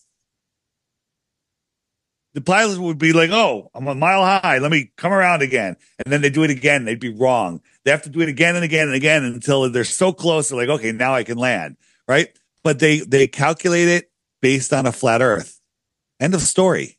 Good And night. especially when it's an east-west, because it would be like how if the ground below you is moving 1,000 miles an hour, you'd have to hit this fucker like Right. Well, north 30 seconds. way, You wouldn't have 20 minutes to land. You'd be like, yeah, but fasten your seatbelts. We got a dive yeah, bomb to hit this thing. We got to. yeah. Forget even that. I mean, forget the moving runway, which is just impossible. It's just your rate of descent based on a flat Earth. Sorry, doesn't work on a globe, and it does work. I've never told anyone this, but during COVID, I'm a musician in a pub. I'm a singer. I met a pilot for Norwegian Air, and he didn't know who I was, and I didn't say I was Spacebusters. He just thought I was like some singer in a pub. So I just said like, hey, I started talking about this, and I said, is the Earth flat? And I didn't tell him who I was because that would have scared him. And he fucking said, yeah. But he said, we can't say it. He said, we all know it, but we're not allowed to say it. Nice. Yeah. I've heard a lot of pilots say it. Now, there are a lot of pilots that are also just indoctrinated and they don't get it. But this is a plane flying around the Earth. Yeah. Maybe that's why they never cross the poles, because they'd have to do this, right? This is what they would have to do. This figure eight. Look at it. It's doing like a figure eight if you follow It's stupid, Yeah. right? And the reason you can't figure that out is because it's unfigureoutable. Now, if you are flying, you're always at the top of the earth. And if you're flying over the earth, this is what you would see. The stars in the distance would rise from the horizon and go over your head. Make sense? Yeah. Right? Make over your head. But if we look, this is an actual flight from Berlin to Brazil, over 4,000 miles going halfway down the globe. And look at the stars. They're not They're rising. not moving, yeah, at all. They're Look at not the rising, bottom. just Yeah. the change, the rotation of the stars. And Yeah. then this is what Google Earth says you should see. This is what Google Earth says you should see on that flight. The stars should be going up. So we can trust Google Earth that added curvature in 2001 while everybody was focused on 9/11, right? The Google Earth did not have curvature in it in the early, until 2001, I think it was. And then we can look at reality, and we can deny reality all day long, but it doesn't change reality. Can I ask you what you think the Milky Way is? I think my personal opinion is that the stars are the reason they don't move is because they're perfect. I think they're angelic. I think they're angels. I think they're where souls reside, and therefore they don't have to move because they're perfect angelic souls. And then we take turns, coming here, and having this experience in this simulation, if you will, for lack of a better word. And the Milky Way, some people say it's a rip in the heaven and this and that. I really don't know. Oh, I was wondering if you think it's a crack in the firmament. It does move like maybe it's a place where new souls are made. I don't know, man. Okay, I was just wondering what your opinion was. Yeah. It's there, obviously, but and that's I could get into biochemistry on that, but I won't get into it. So go on. Yeah, carry on. Yep. Satellites, right? People don't realize, I was just talking to somebody today about satellites going up on balloons. He said, "Nah, that's you've gone too far. It's not true. Like, that's not even a theory. Okay. It's not even a theory. It's real. It's real. Think about this. We're told that satellites are orbiting, and orbit doesn't mean they're in no gravity. They're falling, but they're moving forward at the same rate as the Earth's drop. So they're constantly free falling. How come they don't speed up? If you're free falling with no friction, they should be going faster and faster and faster. Yeah. But they just follow the Earth and all of its curving trajectories and stay perfectly geosynchronous or go in their route. It's so dumb when you think about it. It's unbelievable, right? This is the same Delta pilot. He said he was flying across the United States and they got a message. They said, we received a message that 2 NASA balloons are descending from 55,000 feet in our airspace and they have no transponder. His co-pilot was just a regular, automaton pilot who believed in the globe. And he's like, oh, balloons, that's cool. This guy, the head pilot, he's like, they're like 8,000 pounds. These things are gigantic. Like if we hit that, it could be crazy. So he told everybody seatbelts on, and because he didn't know if he was going to have to do an evasive or maneuver or anything. And they went for, I don't know how long it was until they said, okay, coast is clear, and they never saw them. But fascinating. 2 NASA balloons passing from 55,000 feet. Where the planes fly at like 35, 40, somewhere around there. Yeah, but they're coming in from 55,000, so they're coming down. I don't know if they're out of control or they're bringing them down. Yeah, so whatever. It's descending. Well, I mean, that's fucking crazy too, because it's known that they spend 80% of their budget on fucking helium. So you're like, why would a space agency be buying 80% of the world's helium or 80% of their budget, whatever, what? If you weren't making balloons, why else would you buy helium? Now NASA, because we've been pushing so much in this, NASA released an article this year saying that they use helium to help get rockets into space. Which is true. They use helium. Yeah. No, they get rockets up. So this is Starlink. Have you ever? Excuse me. I've never seen it. Have you seen it? I did. We saw it one night. We're out on the boat. It was just after sunset, and looking at them, they're super low. I'm kind of right near Westchester Airport, so airplanes are coming in for landings there all the time, so they're flying lower. These seemed even lower than those airplanes. It's hard to know, though. I mean, you have your senses, but like, how do you know how low that is without a visual perspective? I know Yes. you So got sense, you know. yeah. So this is how you know, Hmm. right? Here's a 747. Yeah. There's a 747 in the sky. You can see that it's in a plane, but can you see the engines on that 747 in the sky? Never. And I have P900s. We have a P900. Yeah. We Well, no, film you these can zoom in with your motherfuckers P. all You the can zoom time. in. You can zoom in with your P900. But looking You at that still can't 747, see the engines, or we can't read right. the serial. No. Right, well, no, I'm talking about with your naked eye because I could see the Starlink with my naked eye. Yeah. You can't see the engine. So do you see the guy? You see the man? Yeah. See the man? He's tiny down at the bottom, and people can't see Yeah, it. right He's there. yeah. Oh, I know. Yeah. Okay. So they say that those things are about the size of a man. Let's say it's Yeah. the size of 3 men. Okay.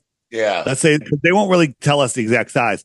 How many of them could you fit in that engine? A Three, dozen? probably two or three at least. Up. I'd say you could fit 10, whatever, but let's say just Okay. three. Okay. Let's just say three. Doesn't matter. So you can't see the engine at 7 miles high. You know how high they say We those can't. We satellites film and I have film with Ross and we have film of these Yeah. things. But you know how Yeah. high they say the Starlink satellites are? Well, these fly at 33 to 40. How high? 350 miles. That's how high they say they are. Right. And we're seeing them clear with our naked eyes, size of a So- school desk, maybe. So each one of those links is like the size of a fucking like the Death Star. Yeah, well, each one of those dots is the size of like an office desk or something, right? Let's say even if it was the size of an engine, which is not, you could not see that entire 747 at 14 miles high. Right. How big do they Right. say? How big does must say each of those Starlight satellites are? They say they're like the size of 3 humans. Okay, so you got 3 humans, right? Right. Right? Crazy, absolutely crazy. Whoops, go back. So they're 18 feet or something. No way. Yeah, there's no way. 350 miles at 14 miles, you couldn't see it, right? Right. And then a lot of people have reported when they see the Starlink satellites, they hear like a jet fighter way out in front and then another one like a minute or two behind. Now, to me, whatever they are dragging through the sky there, they're guarding it with fighter pilots because let's say some guy in a Cessna goes, "Oh, what are those? Let me go check it out." And he wants to cruise over. The boom, it gets intercepted and it's like, you're in controlled airspace, whatever, because those are provably low. Satellites don't exist. Everything's done through underground sea cables, and the sea cables, the alignment prove that the Earth is not a globe because there would be a cable from Santiago to Australia or some southern cables, and there's not. They all go up to the north. They're pretty impressive, man, that they even dropped those cables. Like, the engineering to make those were pretty massive. Yeah, it's crazy. And they were here long time ago too. So do you reckon they're old Tartarian shit? Like even old, I think so. I think some of them are super old. Yeah. Right. Which is absolutely just mind-blowing. Is that alleged satellites flying around? These are the green. Listen, the green are the satellites, right, and the pink are space debris.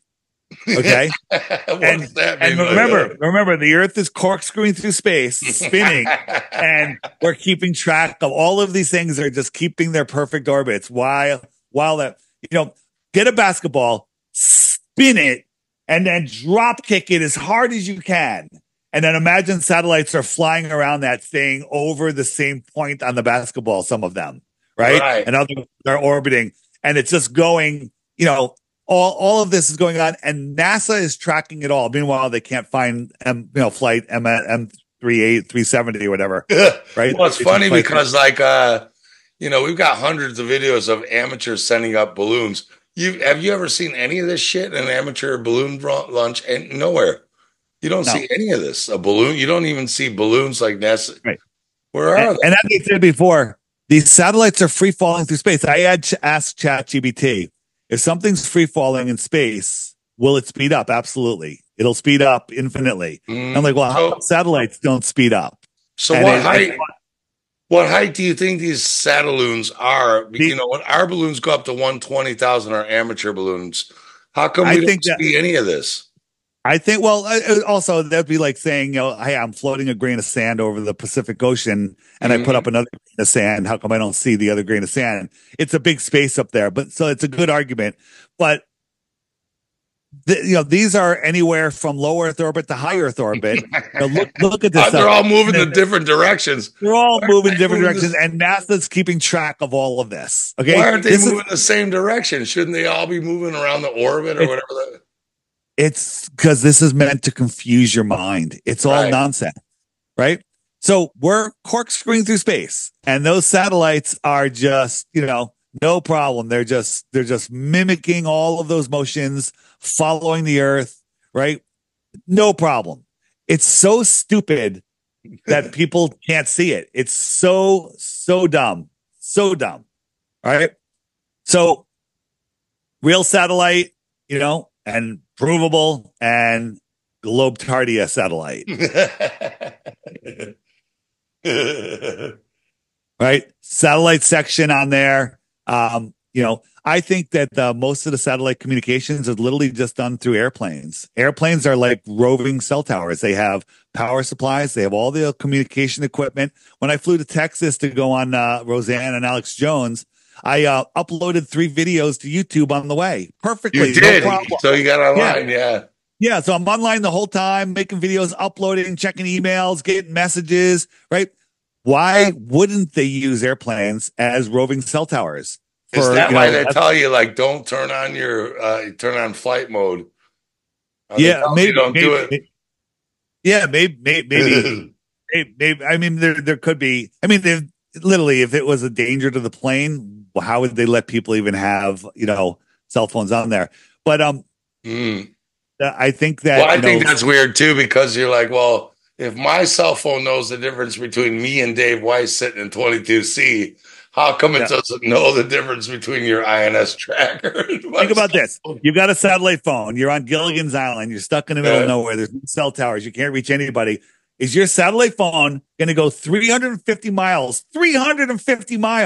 right, into space to find this tin can that's free falling, doesn't have a power supply, doesn't have anything telling it where to go, and it's going to take your call and route it, versus a friggin' jetliner that has a power source. It has the equipment. It's been updated. It's been modified. It's been maintained. And they know they're everywhere. They can relay your call from plane to plane to plane to tower, and you're connected. You can call China. Oh, that makes sense, because, like, how could your cell phone, if the thing is supposed to be pinging off, is moving 17,500 miles an hour? Right. How could you fucking ping off that? I get the same when I go to work. We get in the forest, and then I don't have cell coverage. Then I get near Sweden, because Denmark and Sweden are across the water. Yep. I get near work, and sometimes, not always, my cell phone switches to Swedish coverage, and I'm like, this is a satellite flying around.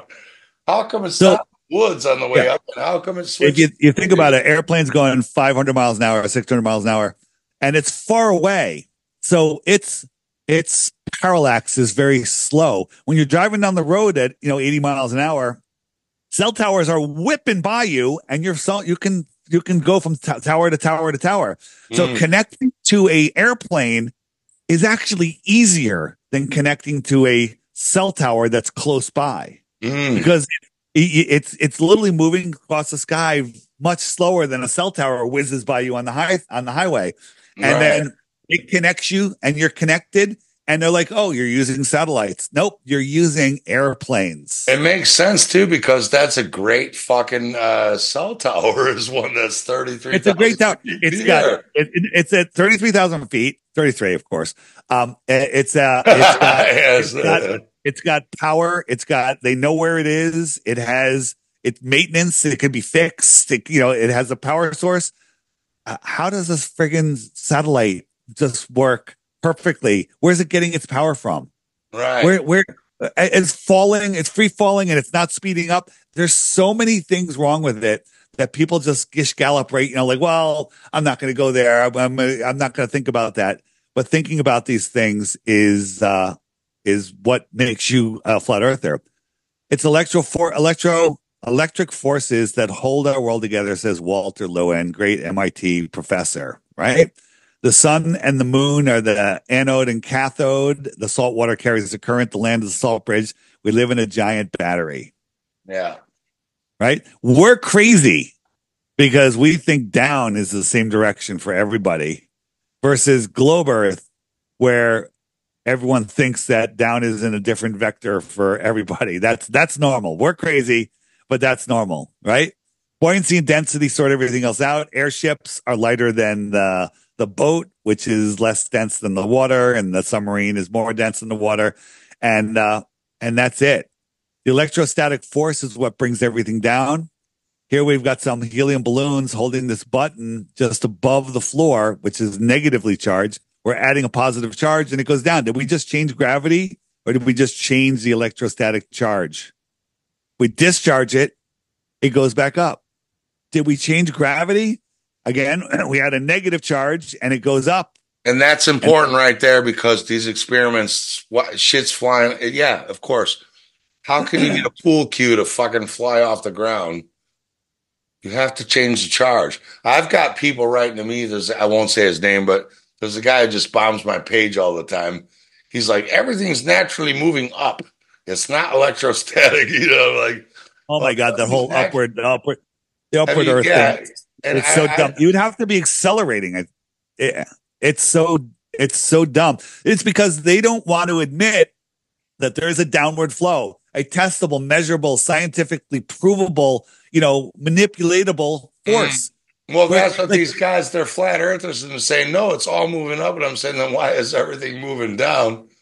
Yeah. And, I'm not technically into it. So, yeah. Here's MIT's right, silent drone, no moving parts. It's electrostatics. Yeah. So why isn't the Earth rushing up and crashing into it? It's because it's using electrostatics. Right. The SRT-3B, that triangle aircraft, it's been disclosed that it uses lift and propulsion with electrostatics. Right. Well, we've all rubbed the balloon on our kid's head and stuck it to the ceiling. Yep. So is that what you're talking about? It's the same shit, right?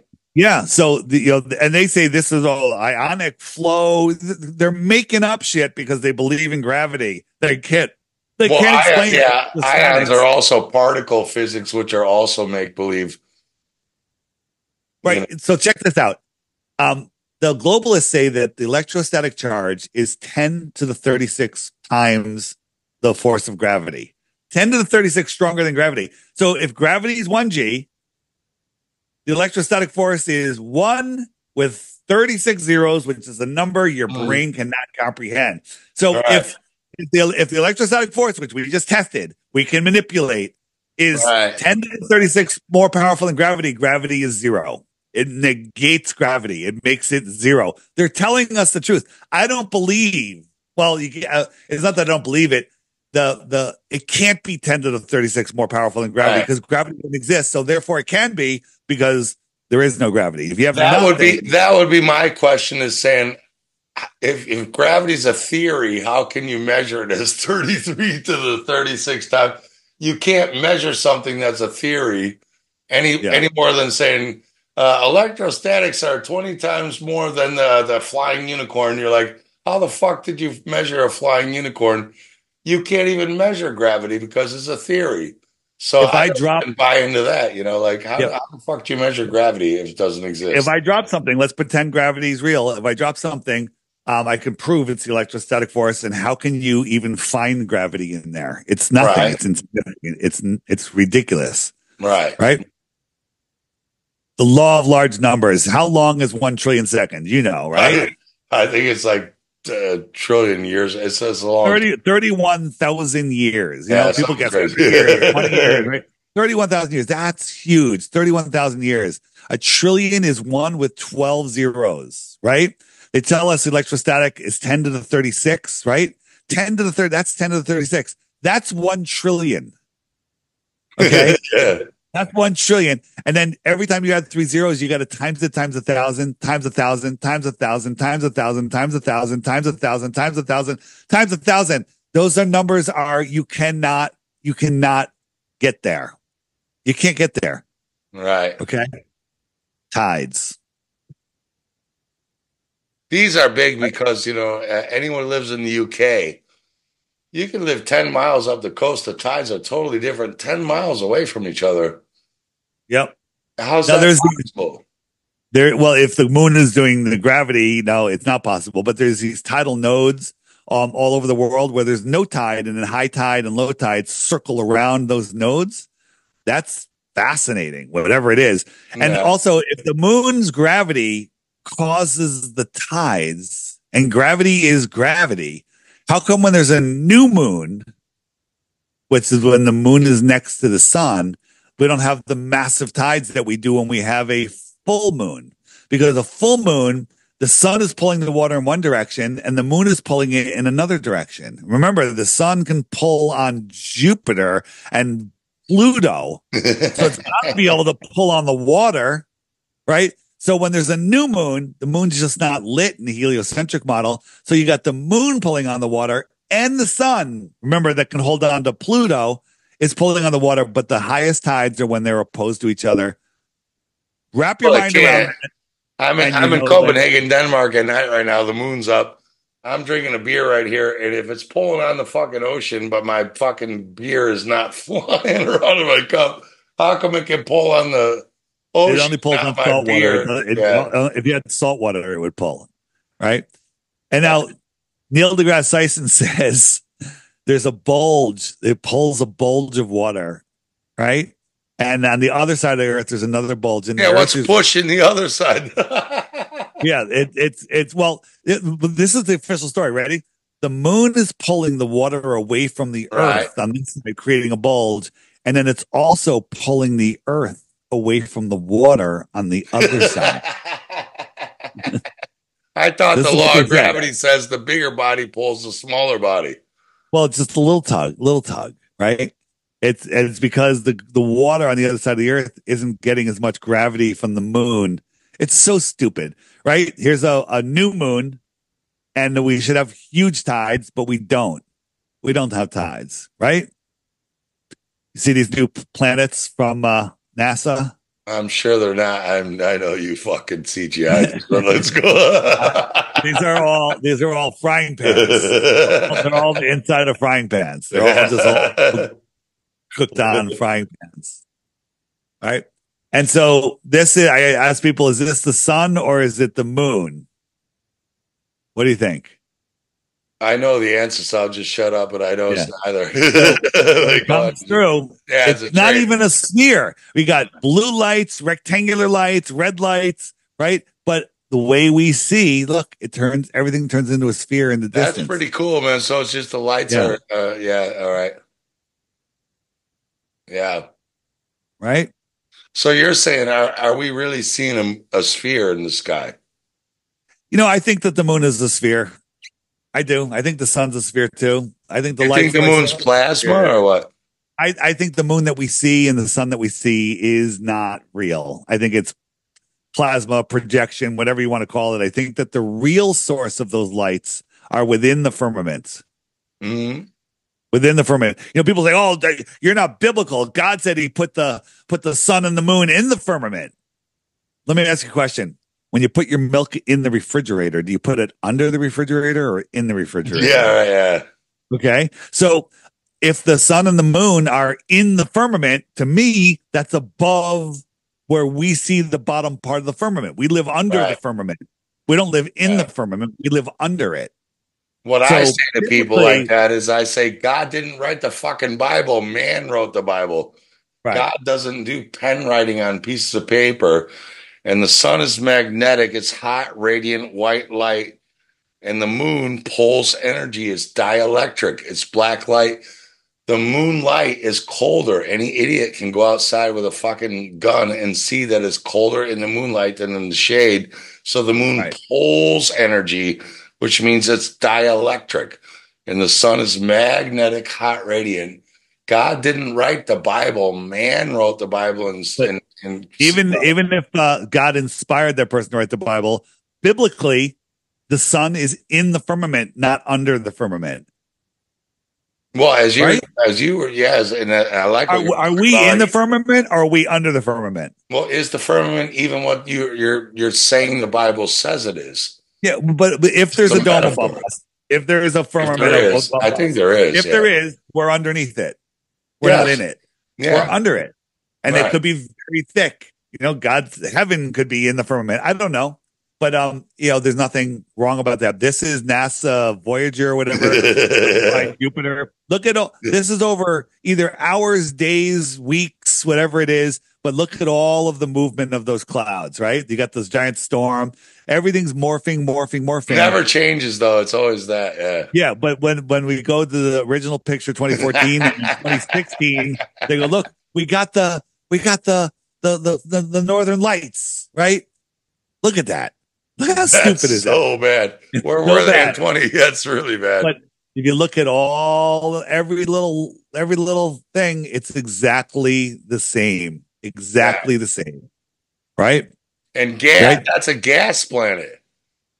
So you're Yeah. telling me gases are ever constant, but they don't change over 2 years? Yeah. Over 2 years. Right. And then Cool. and but this, if you ask NASA if you lived on Jupiter, how big would the sun be? It would be like the size of a pencil eraser. Do they give a reason? Do they give a reason why that's kicking off neon blue all of a sudden? What's the reason for the color That's change? because it's got a magnetic core, and those are the northern lights. Okay, all right, yeah. Right. But if you were on Jupiter, the sun that you see would be the size of a pencil eraser. Right. So you have to imagine The two spots of white under the orange. You see the orange ball in the bottom right, and there's two spots. They didn't move in 14 years as gas. Yeah. The whole thing. I mean, we got the video from them showing how fast it moves, and then over 2 years, nothing changed. It's not even on the other side. We were luckily when the time we captured the photographs, they were on the same side and the same bottom. Have you looked up and seen Jupiter in the sky? You've seen Jupiter, right? Only through the P900 and Oh, you can see it with your naked eye sometimes, and it's bright. It's as bright as the sun. It's just the size of a very large star. Yeah. Right. You have to believe that pencil eraser sun size is reflecting off of the gassy, non-reflective, light absorbing. Yeah, gas doesn't reflect. Gas doesn't reflect light. It reflects, and it's traveling 400 million miles back to my eyes here on Earth, and I see it as bright as the sun. Okay. Yeah. Again, people don't think this stuff through. They've really turned people into morons. This is the bottom is what we see, and the top is what NASA and Disney give us. Mm. Yeah. Saturn is interesting because it does have that thing around it, to the P900. Yeah. No, it does. It does. And they say that Saturn's going to line up where we're looking across the edge of the rings and we won't be able to see that. That's interesting. Doesn't prove the Earth is a globe, though. Right. This is the famous picture of Saturn, and we took it, put it in a Photoshop, and clearly somebody did a really crappy cut and paste job putting this thing together. Well, you can see because the ring on the left doesn't even go to behind the planet; it just stops with a straight line. Well, that's because of the shadow. It's so stupid. It's so dumb. Yeah, why is that? How could there be a straight line down? Yeah, Well, it didn't go behind the planet like all visuals. All of them. Look at it on the top. Why do they? Yeah, that's just different layers. It's different layers as they cranked up the filters, and you could see that this was built. Now, but you see, on one side the ring goes behind the sphere, and every fucking photo on the other side where it doesn't, it stops with a straight line. Yeah. So this alone, this alone should completely 100% defund and wipe out NASA. But people just want to believe their fantasy. They just want to keep going. So, is this Mars? It's not red enough. I'd put a red filter on there, but I would say it's Go ahead. Okay. Is it Mars or is it Earth? I bet Earth, but Well, I just changed the sky. Wait a minute. Are you sure it's not the moon? Yeah, right. Yeah. Okay. Right. Or is it a landfill in New Jersey? Okay. Right. I did this in 5 minutes without Photoshop. Could you Yeah, imagine what if I had $80 million a day? What I could do? that's pretty funny because even with 80 million, theirs are just as bad as your free ones. Mine are better. What are you talking They about? are, Don't yeah, they're way insult me. better. Yeah, Don't insult me, right? This yeah, is this is from NASA, yeah, right? And you see the shadow down there. Where's the shadow from that camera? right. Where's the shadow in that circle? Well, if you look at the spacecraft or whatever, under the yellow on the right, the shadows are on our side. But then that means the thing on the left, the shadow should be on its left or back, towards us. Yeah, that whole tall camera part should be casting a shadow inside that circle. Right. And how Because come if you the, look at how the come the drone, vehicle on the right is sunlit on the top, but the thing on the left, whatever that is supposed to be sitting there, is not that's sunlit? the drone. That's the drone. Oh, the drone. Well, how come the Yeah, drone's not extremely sunlit on top like the thing on the right is? yeah. Again, You know. so many problems, right? Again, we got the sun setting, but the shadows of the solar panels are directly below. Yeah, instead of behind, they should be Yeah, coming for us. Yeah, yeah, yeah. that shadow should be racing towards us all across the foreground of the ground in And front of that so thing. should there be, if those are mountains in the back, they should be shadows coming toward us as well. Yep, If that's supposed to be mountains between the sun and this, whatever that is, then we yep, should see shadows. Yeah, that's fake. yep. It's fake, but that picture alone should defund NASA. But people's like, no, no, NASA. We love NASA. We love NASA. All right. And then this is from NASA. Somebody zoomed in and we found life on Mars. Look, life on Mars. There's life on Mars, dude. It's proof. Yeah. Unless NASA's faking being on Mars.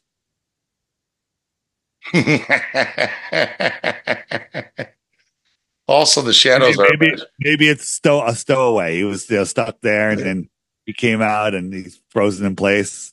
Right? Oh, they So push bad. that. They push that narrative like it's part of the trends. They're like, there's life out on other planets. It's a cricket or whatever, but there's life out there.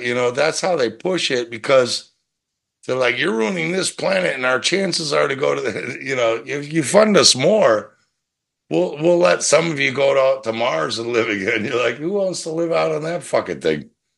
It's not Nobody does. real. Nobody does. Here is just talking about star rotation. Looking up at the sky is no way to prove the shape of the Earth, right? The stars are spinning to the right. You look through some glass and some water, spinning to the left. What does that prove? Proves that the optics of the sky are no way to prove the shape of the Earth. Is this where people get into the arguments about the Southern Cross? And Yeah. And yeah. look here, you got counter rotating, right? If those are the northern stars, Yeah. but those southern stars are a reflection of the northern stars and they're counter rotating. Reflection off what? The firmament? Well, I think that there's a possibility that, that the northern stars are the only real stars and then they reflect into the southern.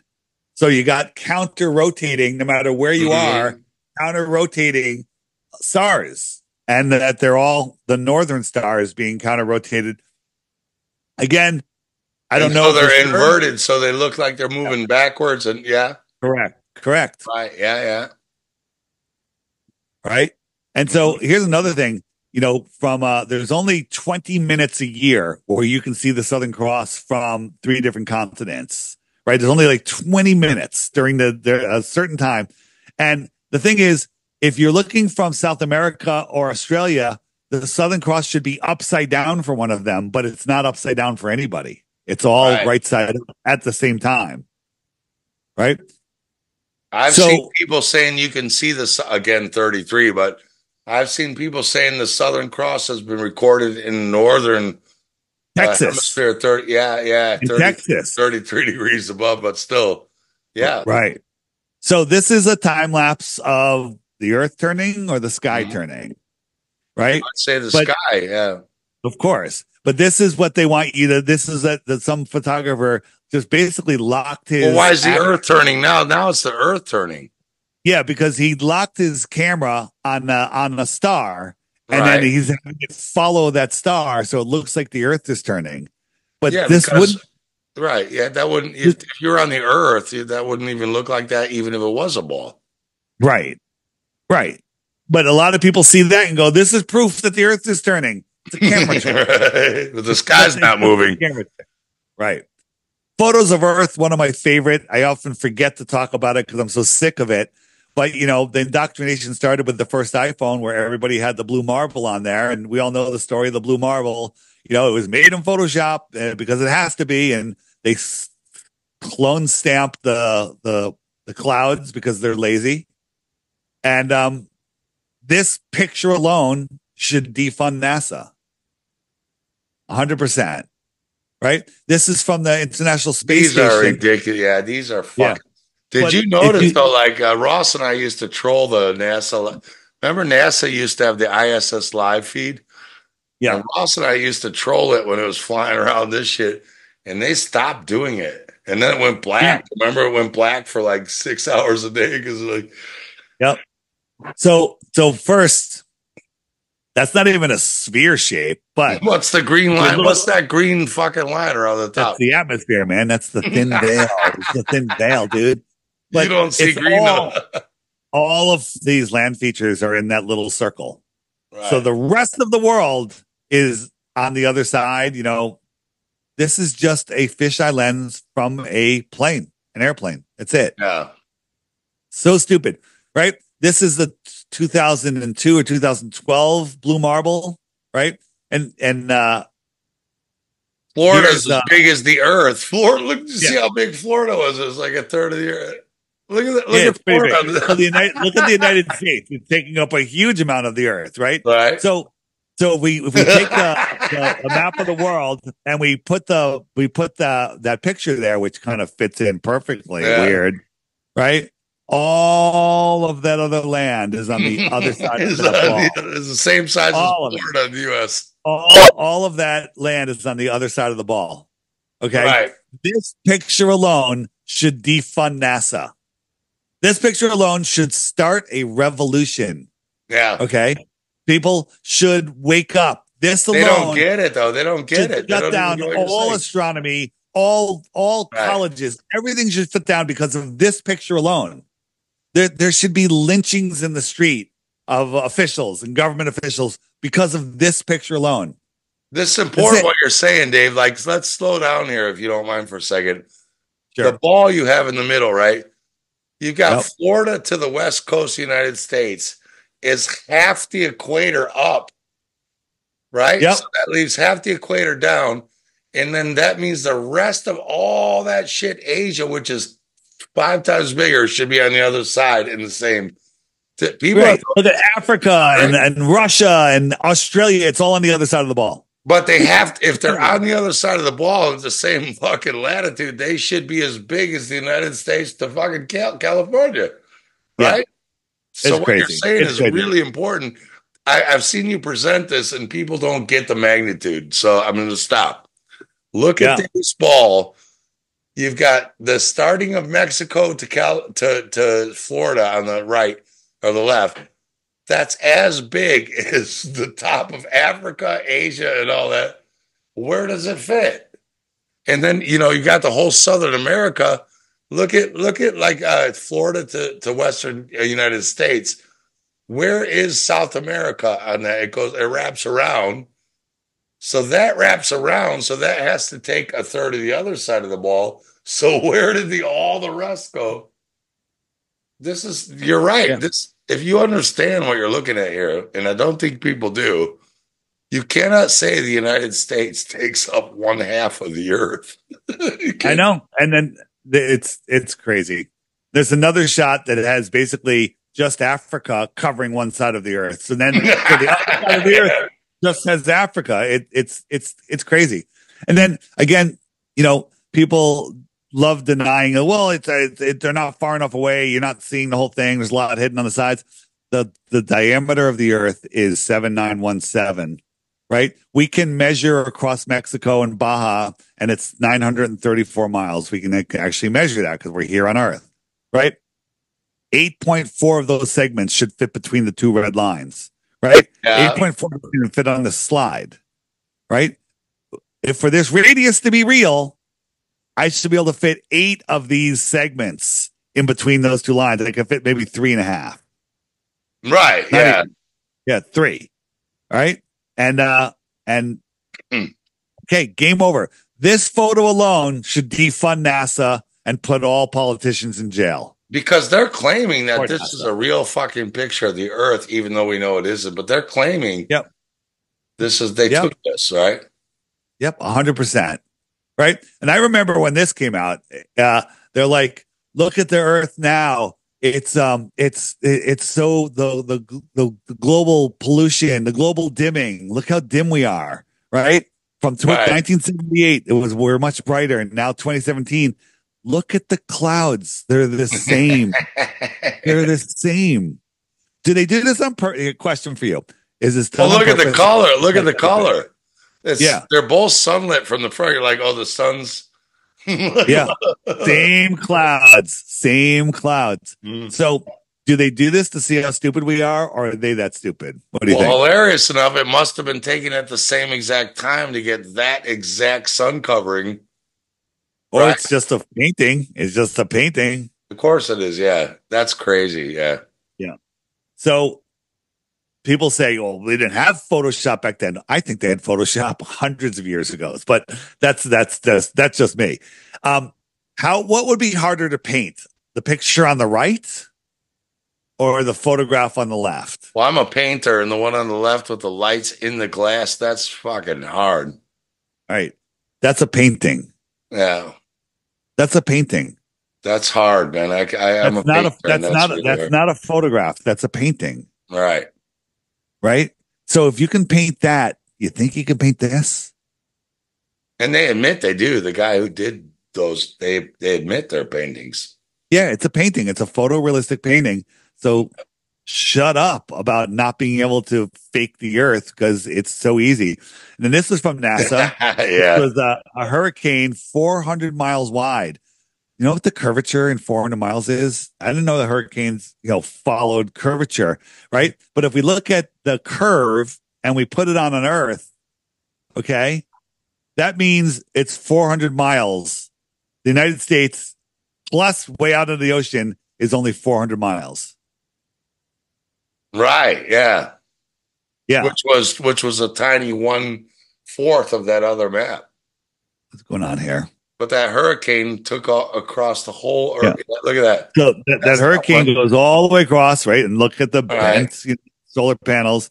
And so that's 400 miles. We match that up with a sphere. So that hurricane is covering that much of the Earth. And if we put Earth in there, it's bigger than the United States. Right. Where's the other 1,200 miles? Yeah, it's so stupid. Yeah, right. So incredible. All right. So if you want to see photos of the Earth, just man, let's go. I'm loving this, man. You just type in Earth on the app in the images section, and there's all sorts of stuff I've been adding. Tell people about your app, Dave, too. Tell people where to get it, man. FlatEarthDave.com, and that you can do for Android. You can direct download now. You don't have to go through Google. You can just get it direct if you want, or go through Google and then Apple App Store. By the end of the year, I'm going to have a web version out for computers.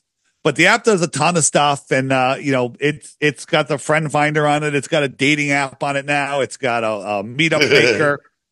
It's got all sorts of amazing stuff. But the images, we've been adding images every day. We add more and more images, so you can just search "sun under clouds" and you can show the globers how the sun doesn't light up the underside of clouds, or you could type in curvature, or lunar rover, and it comes up with all the pictures and memes. You can type in Neo-Human Eve if you like that guy, and all of his memes come up. They're all in there. All the stuff's in there. So eclipses. Let's talk about eclipses. Keep going, man. If you got time, Dave, I'd love to keep going. This is killing, man. We're gonna finish it. We're gonna finish it. Just hang in there with me, man. Hopefully my voice lasts. I'm with you, dude. If you keep going, yeah. Selenilian eclipse, right? Selenilian eclipse is when somebody on the Earth can see the sun and the moon above the Earth, but they see the eclipse start already. So if the lunar eclipse is when the moon comes in between the sun, it would look kind of like that. right?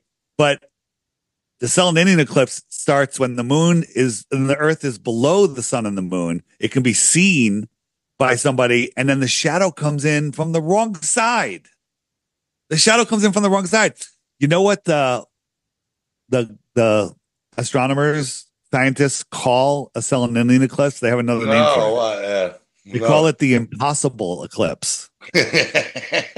And that's what they don't explain. They go, well, it's impossible. That's what we're calling it. But it works. But it's there. Therefore, the Earth is still a globe. We just don't understand it. I just filmed this the other day, man. I had like this. I can actually edit it in.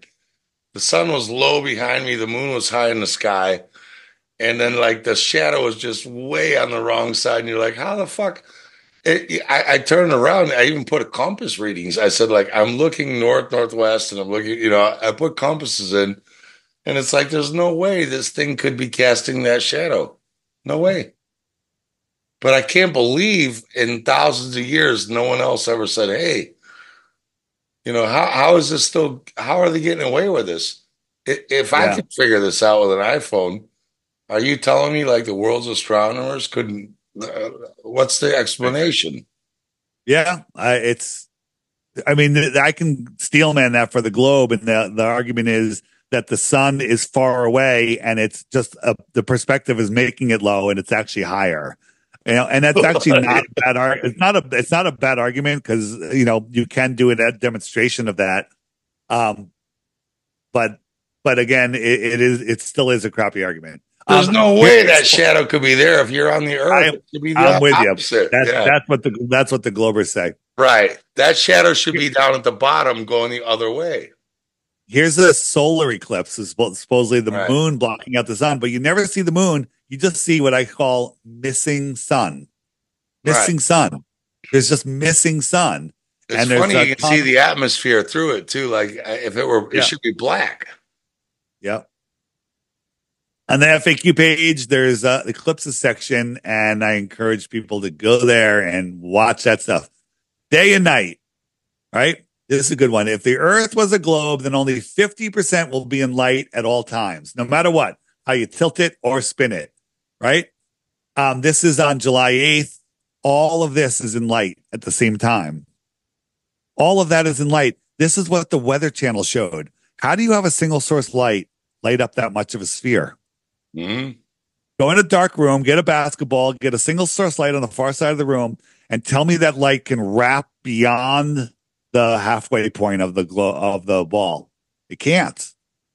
But this is what they're showing you because they've wrapped the flat Earth over a ball and it doesn't work out. And so on this day, like over 70% of the Earth is in light. Only 50% could ever be in light. Right. Right. Only 50%. This is what they're showing. More than half of the Earth in light. Well, go back to that one real quick because go back one slide if you can. Yep. Funny enough, the dark side, the clouds are still lit. Yeah, that's also. How are the clouds lit on the dark side if the light source is above? See what I'm saying? How can you? How would you see those clouds if they weren't lit? Good point. Get out of here. So, on a flat Earth, this is how light reacts. And this is what time and date shows us how it works. Right? There's a certain time, there's the equinox on the left. Yeah. Let it go a little farther. Trying to get to where is it? So when the sun goes out, it wraps. Now look at all that land that's lit. Try to stickle that on a globe, right? It doesn't work. It doesn't work. Because the other side, half of that has to be on the other side. Right.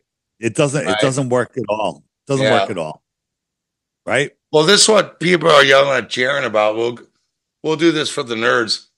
Jaron, if they go down to the South Pole, Antarctica, and as he's saying, there's ways they could fake it. They could fly a balloon around with lights, but we know in Russia it's dark and light half the time. And what Jaron's saying is, if there is 24-hour sun around this island they claim is Antarctica, he's not saying that our model, that he's a ball earther. He's saying that we need to rework our model, but he's very Right. confident that it isn't so. Is Right. I actually think that there is a certain, like, for a week before and after the equinox, that there could be some sort of reflection that does a counter rotation out there, or if they were going to fake it, this is their big planetarium that they have total control over, and they could fake something for somebody in that specific camp. They could fake a light, right? I think they have right. technology that we Yeah, can't drive even. a balloon around. Yeah, they could Right. easily. Yeah, they could easily float a But balloon around with a light source. But well, I'm not even thinking a balloon. What about something that's like electrostatically lifted, device where they can actually move it specifically where they want it? You right, know, yeah, where I agree with they, him that it'll suddenly be magically cloudy. yeah. Over all the But rest the of our thing is, videos this are guy gonna Will be cloudy Duffy again. is so confident that it's going to be blue sky. Every single video I've ever seen from that glacier is total overcast, but he thinks it's Right, going to be blue sky. So here's the thing: this is the most important secret to delete. They're not going to let people go there and see the sunset. They're not. This is yeah, a controlled area. They're not going to do that. So either it'll be canceled, it'll be misrepresented, or they've got something else planned. But they have four things planned for December. The final experiment, which I call the not final observation. You got Neil deGrasse Tyson, Bill Nye, and William Shatner, who they fake throwing into space. He's showing up after they leave. And then you yeah, have Netflix is releasing a series where they gave a couple flat Earth families $40,000 to prove the Earth is flat. And we've never seen these people before. Like, who are these flat Earthers? We've never right, heard of them. So that's another hit piece. And then SpaceX is allegedly flying over Antarctica in December. So you got four headlines, yeah, right? What do people do? Do people research? Do normies research? No, they just read headlines. That's it. right. That's all you need. So you got four headlines that'll kind of like, throw a foo-foo at flat Earth. Go find somebody, a normie, out of a bar or whatever, and say, oh yeah, Elon Musk, he's put his car in space. Oh yeah, that's so cool. Oh yeah, you think it's cool? You believe it? Yeah. Did you watch it? Nope. Did you see any footage of it? Nope. You just believe it because you read the headlines. So that might be all that they're doing, and they're just going to run with it. And they always do that anyway. I think no matter what happens, this is just going to bring more attention to flat Earth, and the more attention that goes on in it, the worse it is going to be for them. Well, I Um, think like your app has proved, you can show if you want, like you've got a thing on your app where you can find flat earthers in your area. So like I say this to yeah, people, they go, flat earth is a psyop. And you're like, well, all the other models there's only one model that's a ball earth, and it's a Jesuit Copernican model. Go, all of right. them else are not. If it's a psyop and it's retarded, how come millions and millions of people are signing up to flat earth? And if it's stupid, if something's stupid, If if I'm if the selling, Earth if the Earth was a globe, there would be no flat Earthers because they would have right, proved it. the movement would have squashed already. It would have been as stupid Yep. as the Tide Pod challenge where people were eating Tide Pods. It would have been a fast. Do you think like millions of people and your app shows it? There's flat Yep. earthers in your area. We're, Do we're you about to think, hit 200,000 on there now. right? Do you think Yeah. that 200,000 and those are only on your app? There I are think my millions of app people. represents less than 1% of the flat earthers out there. Okay, so Wait, let's call it 2 million. yeah. Do you Yeah. really think 2 million people are so stupid they're falling for a psyop? And they're not, Nope. because when you talk to a flat earther, they know more about physics than the fucking ball earthers. And I'm saying I think there's 100 million flat earthers out there. probably, I Right. don't know, Yep. yeah. Mm. But So, you know my point, yeah. But go on, yep. yeah, this is great, Let's yeah. go. Let's talk about Southern flight routes. The World Cup was in Doha, and they had their, the Globers make, they go on these routes because they have to change pilots and drop other passengers off, and it's their hub. They had their own plane. They had a private plane. They wanted to go back to Buenos Aires, and they flew to Rome first to get fuel. That doesn't make any sense because Rome is just as far from Buenos Aires, if not farther, than Doha. But if you look at it on a flat Earth map on the right, it's a perfectly straight line. How many times you have to see a straight line like that to understand that the Earth is not a globe. If you look from Sydney to Rio, goes all the way to Los Angeles across the equator. And if the north is at the top half of the ball, the south is on the bottom half. Any combination of any two airports in the north, you would never ever cross the equator. No matter where you're going in the north, from one northern airport to another northern airport, you would never cross the equator. And guess what? There's no northern flight to another northern airport that ever crosses the equator.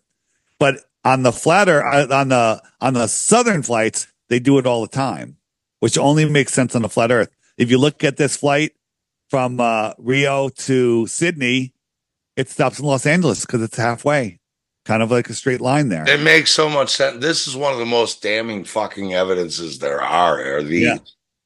Amsterdam to Argentina, the Buenos Aires to New Delhi stops in Amsterdam, right? Look at it on a flat Earth. It's just a perfect stop along a fairly straight line. This one, Sydney to Lima, Peru. Why don't they just cross the ocean there? Now they say, well, the pilots they like to flying over land in case there's a issue. There's no land between Sydney and Australia. Yeah, on the top left, just for people looking, just go to the top left graphic. Sydney to Lima on the top left, where the question marks are. That's the route. Yeah, they go. But all don't the way people say that? What do they say? Down. There's not enough gas. What's the argument? But it's 7,497 miles to Los Angeles. But from Sydney to Lima, Peru, it's 7,948. So it's not miles. Gas. It's unless they run out of gas at 7,500 miles an hour, right? Or what? Yeah, 7,500 miles. Yeah. Right? And there's other places to stop out there. There's other islands and all sorts of stuff if there was an emergency. But if you look at it on a flat Earth map, it's a friggin' straight line. Right. It's a straight line. Again, Durban, South Africa to Sydney stops in Dubai. Ridiculous on the globe. Perfectly straight line on the flat Earth. Right. And then from South Africa to Australia, they stop in Dubai, Hong Kong, or Malaysia. Right. Crazy. Look at that on a flat Earth map. Makes a lot more sense. Makes a lot more sense.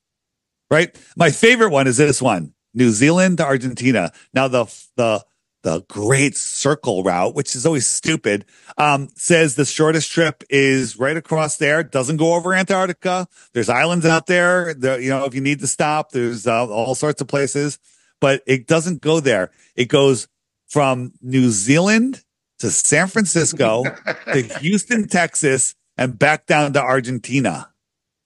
Right? Right. That's the route. Crossing the equator. Why would you do that? Right. But if you look at it on a flat Earth map, New Zealand, San Francisco, Houston, and Argentina, you could actually take a straight edge and draw a line. Right. What about people who say, though, Dave, like they say that flight doesn't exist? Or, there are some counters to this argument. Well, this flight does exist, and this is the route that it goes. I used to say the Santiago to Australia flight doesn't exist. We said it doesn't exist. But then we found out new information that it does exist. Right. And had Max Egan go on it. He was on the flight. He took compass readings, and those compass readings only make sense on a flat Earth. Right. And then we found out that the plane is a special Boeing Dreamliner 787 or whatever. It's only flown by a small handful of military Freemason pilots. And the plane has 7 layers of heat resistant paint on it. What does that tell you? Really? And then we we also found out that at 50,000 feet, there's circular winds that go like 350 miles an hour. So you put that thing that already flies 600-700 miles an hour in a 300 mile an hour tailwind. Now it's going 1,000 miles an hour on a flat Earth. The time makes perfect sense. Well, I've seen Jared. Yeah, I've seen Jared and them do like that. What you're showing. I've seen Globebusters showing this map where out on the outer circle of flat Earth, those winds are moving fucking fast compared to in the middle. Yeah, and the outer. I mean, there's so much wrong with the outer south compared to the inner north. But they're fast, right? Like they even show it on their own admitted technology that those winds are way faster than what's going on in the middle. On my app, if you go to the images section, type in Southern Flights, all those memes are right there. So you can have them at your fingertips when Yeah. you're globe smacking people. And they're all right there. Emergency landings, one of my favorites, right? This is a great one. Hong Kong to not Germany. They were going to the United Kingdom, and it's a 12-hour flight. And 4 hours into the flight, his mother dies dead in her seat. Died suddenly. Could you imagine? Right? And she's with her husband and three small children, I think. Right? And she's dead. Pilot should land the flight. There's dozens of spots where they could land, but they didn't land for 8 hours. Why didn't they land for 8 hours? If you look With at a the corpse flight, on there, yeah. My friend yeah, just got taken off. yeah, He had a heart attack on a plane, and they landed immediately.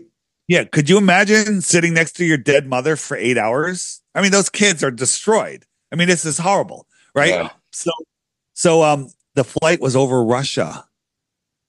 The flight was Oh, over they Russia. can't stop because of the politics. So they're like, we They can't couldn't stop stop because it. of the politics and because people like us would go, why were you over Russia? They can't admit they were over Russia Right, because forget the politics, right? Because Russia would probably be very helpful. It could spark world peace, but we can't have that. But that's yeah, not the issue. The issue is why are you over Russia? And we could say they're over Russia because the earth is flat. Then we have something to stand on. Now we just like can't prove it. We can just show the reason, right?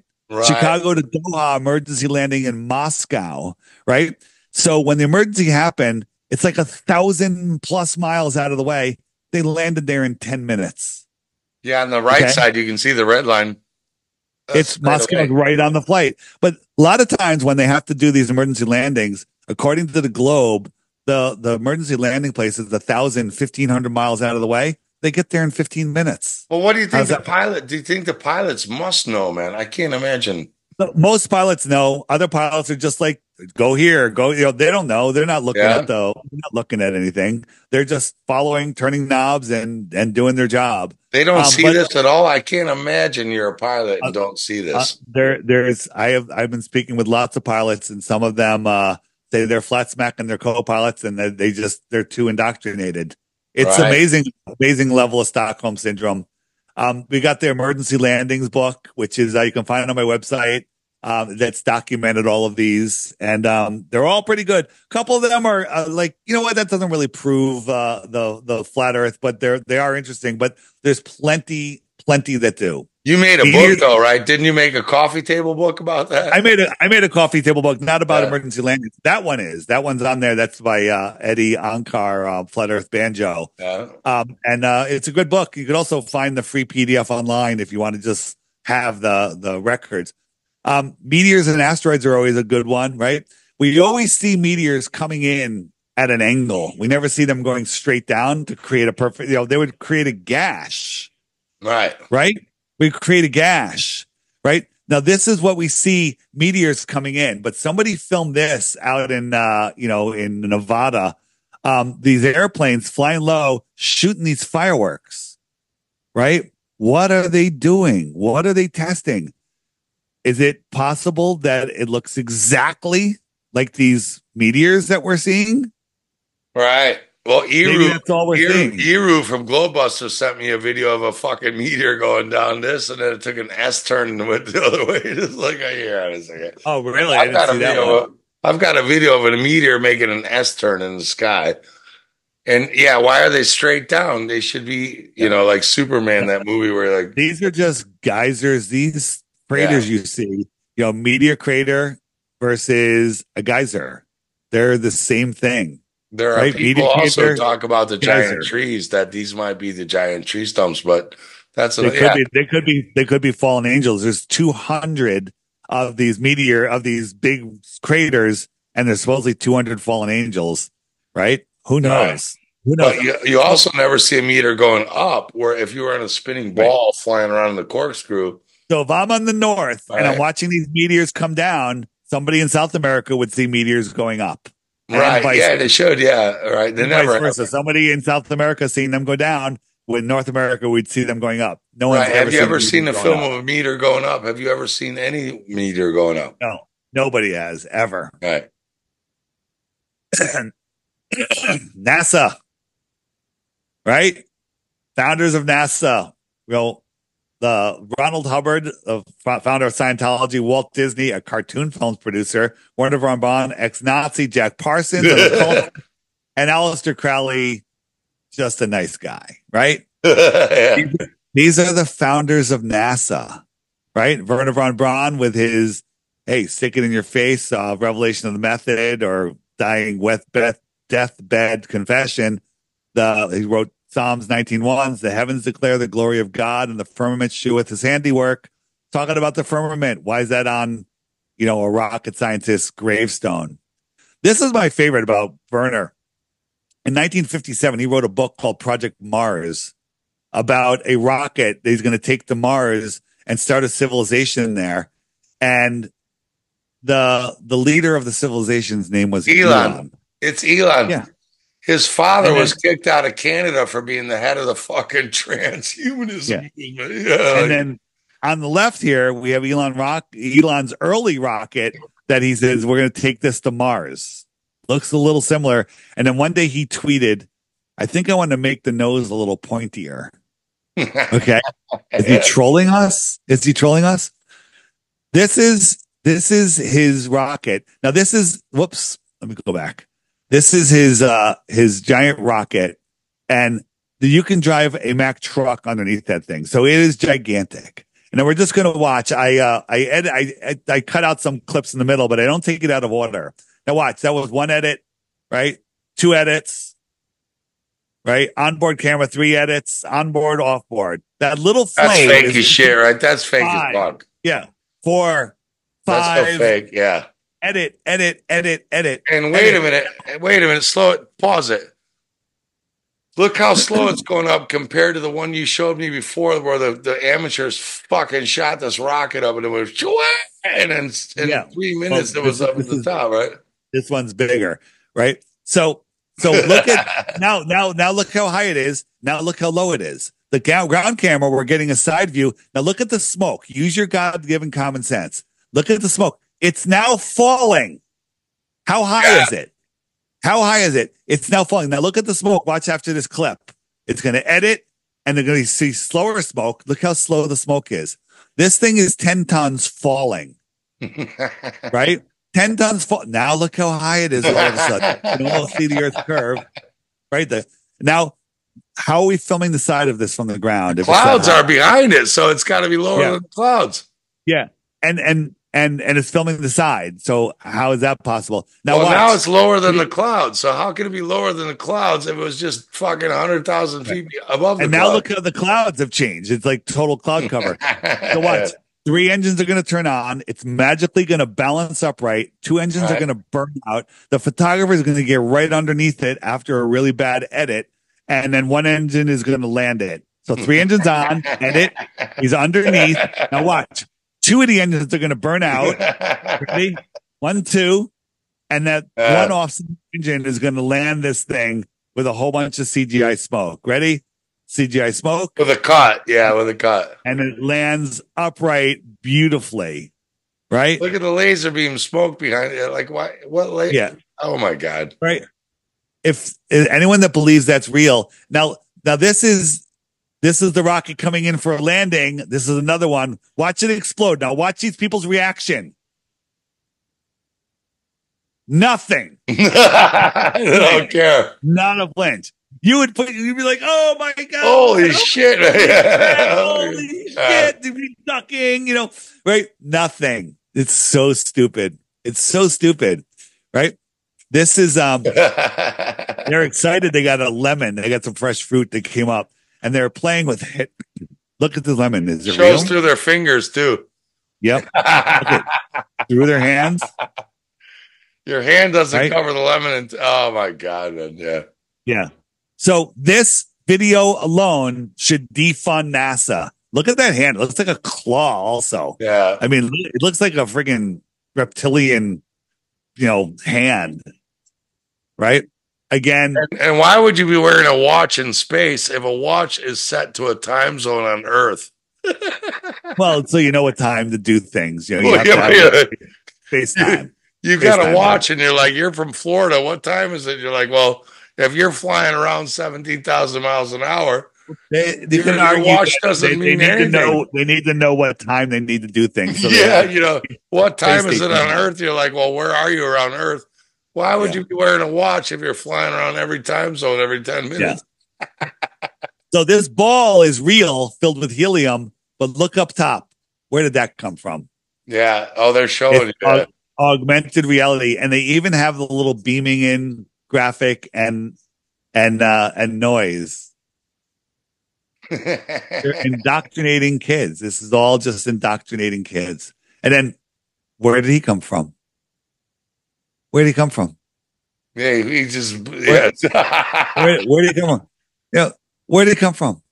And where did he go? Are they doing camera tricks, laser camera? Oh, that's just cosmic rays, Dave. You don't understand. There's a lot of radiation, Oh, there are up people who there. say, "Oh, the it's a video glitch," and you're like, "Well, show me your fucking kid's birthday party where you glitched in and out." Yeah, you don't have the radiation in the Look at the space. hats on the left. The Yeah, Santa balls are hanging down. yeah. Well, the gravity was on in 1999. They turned it off for 2023. It's so stupid, right? 4 million pounds blowing around like it's a bouncy house filled with helium. Okay, 4 million pounds blowing around in the wind. Right. It's supposed So to be a stupid. huge metal rocket that weighs like Right. Now this is they're showing you now, Steve, have you ever been in a hurricane? yeah, no, but a tornado, yeah, a tornado. Yeah, so a tornado will turn a tree into toothpicks, right? Yeah. It'll pick up things, and now tornado, what's that, 250, 300 miles an hour, right? Yeah, it's Of really bad. Yeah, it's bad. room temperature. This is superheated thrust coming out at 20,000 miles an hour. It would atomize everything over here, right? Yeah. Oops, I'm back. I go back.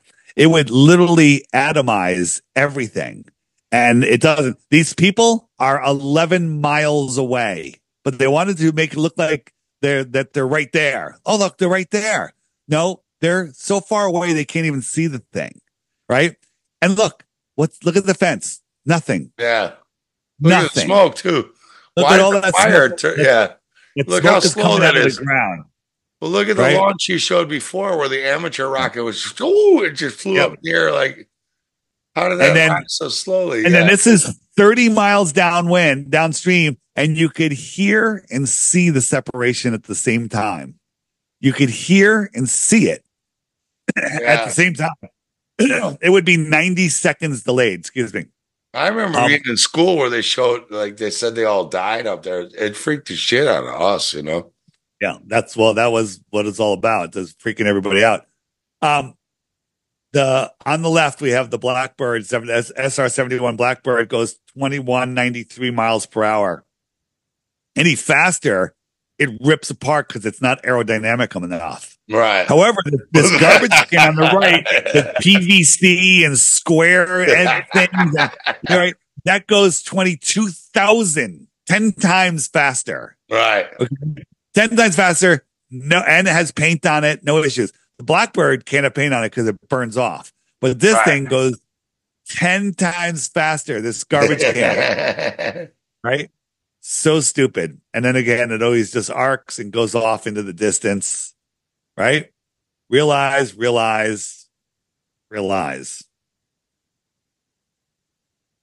My favorite section on the app was the moon mission nonsense and then the faking space blimps, balloon rockets. Watch those videos. It shows you how they use helium for all of their tricks, right? Where's your model, they say. Where's your model? Where's your model? That's what Globers scream, right?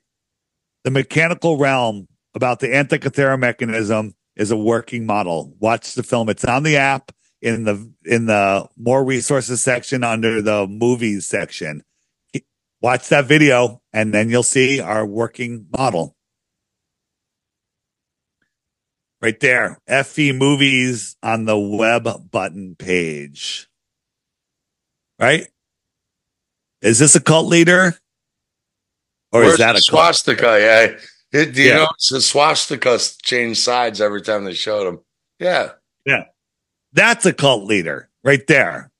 That's a cult leader, right? The big question is, why would they lie? And Yeah. that's my favorite question, because this is all about control, right? You know, if you look at the music industry, the home entertainment industry, video games combined is less than space. Yeah, 410 billion is more than all the rest. All the rest combined, right? Divine law is the law of God. Common law is the law of the land. Statute law, admiral maritime law is the law of the sea or man's law. So in order to convince man to give up his divine, it says divine, I got to change that, divine rights to their common rights, you have to convince them they are not divinely created into a divine world. That's the reason. They want you not to know who you are, where you are, what you are, the power that you truly have, your importance, your position in this creation. They want you to think that you're an insignificant spec and you're going to be worm meat when you're done, right? If you play on their game board, you have to consent to play by their rules. He who creates it owns it, right? And you know, if you think they're kidding, their money is fake. It's the ball is just a prison for your mind. I mean, look at Monopoly money and American money. It's the same color. It's the same color, right? And as George Carlin said, they own you, right? So what has Flat Earth done for anyone's well-being? How are you doing? You better since you found out the Earth was flat?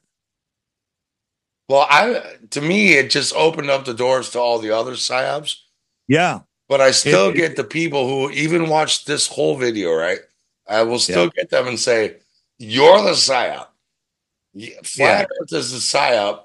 This is the psyop," and you're like, "Well, what does it gain to tell you that the Earth is?" Yeah, you know, what do you say to people like that? What do you say? Say the psyop is to make you think you live on a flat Earth, and everything else. What do you say to that? I offer 3 Bitcoins for 1 globe proof, because I thought it was a psyop too. It's like, oh, come on. It's just your indoctrination. Give me 1 proof of the globe. I'll shut everything down. All right.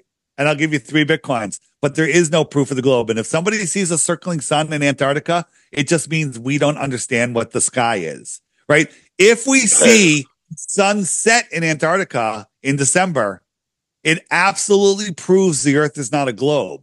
Unfortunately for the globers, if we see a circling sun, it just means we don't understand the sky. It doesn't disprove the other. I'm sorry, it's not fair, but that's the case because you have a model that requires the sun not to set for 4 months. If it sets, your model's finished. If the sun doesn't set and it circles around for us, that means that we don't understand the sky. That's all it means. Right. There could be another model, even the second sun or whatever. That's what Jerry. Right. It could be there's a whole bunch of things. It just means we don't understand the sky. Yes, it matches the globe model, but lots of things match the globe model. Lots of things. East and west circling around the north match the globe model. Also matches the flat earth model. But there's things that we don't know. And I think we do know the sky. I think that there is no circling sun, but if there is, it means we don't know the sky. Which is such a great point, you know. The burden of proof lies on you making the claim. We're not claiming we live on a globe or a fire. You know, we're just here's the thing. Flat earthers said there is no circling sun in Antarctica. I even said early on, if the sun circles in Antarctica, the Earth isn't flat. That was not a correct statement. If the sun circles in Antarctica, it means we don't understand the sky. I used to say the flight from Santiago to Australia does not exist. Then we found out it does exist. It doesn't turn the Earth into a globe. It just means that my statement was wrong, and I based it on new information. We are more at peace. We're a greater sense of freedom and closer connection with the Creator. Those 3 things change who you are, right? So this is the most important thing out there, right? And so, you know, what's beyond Antarctica? We don't know. I love speculating, right? It could be a lot. This is my app showing you these are the people that are looking into flat Earth. Less than 1% of the flat earthers, right? They're everywhere. And, you know, if the Earth was a globe, there would be no blue dots. Everybody would be like, oh man, yeah, there's globe proof. And There again, is no yeah, proof. you've got to be There is crazy to no think proof. all these people are just suddenly retarded and falling Yep. for a psyop. They know Right. more about the physics than the people they're arguing against. And I don't argue, I don't debate against Yep. Neil Tyson deGrasse. I don't care what they say. Right. There's no way this many people would be Right. waking up to this shit unless there was something to it. Since I made this in February, um, there's 75,000 more dots on there. Right. That's a lot of 75,000. Right. We even had a guy in Antarctica, right? At Casey Station, right? There was actually two guys in Antarctica. That guy I was actually communicating with, and then he went dark on me, right? He's literally right there in Casey Station. And he started to say, well, I'm not in Antarctica. I faked it, and there's no way he could fake it. And then we found another guy. Maybe I show it. No, I don't show it here. And it's interesting. It's all interesting. So well, there's my Anarchapulco workshop, but that is the end of my presentation.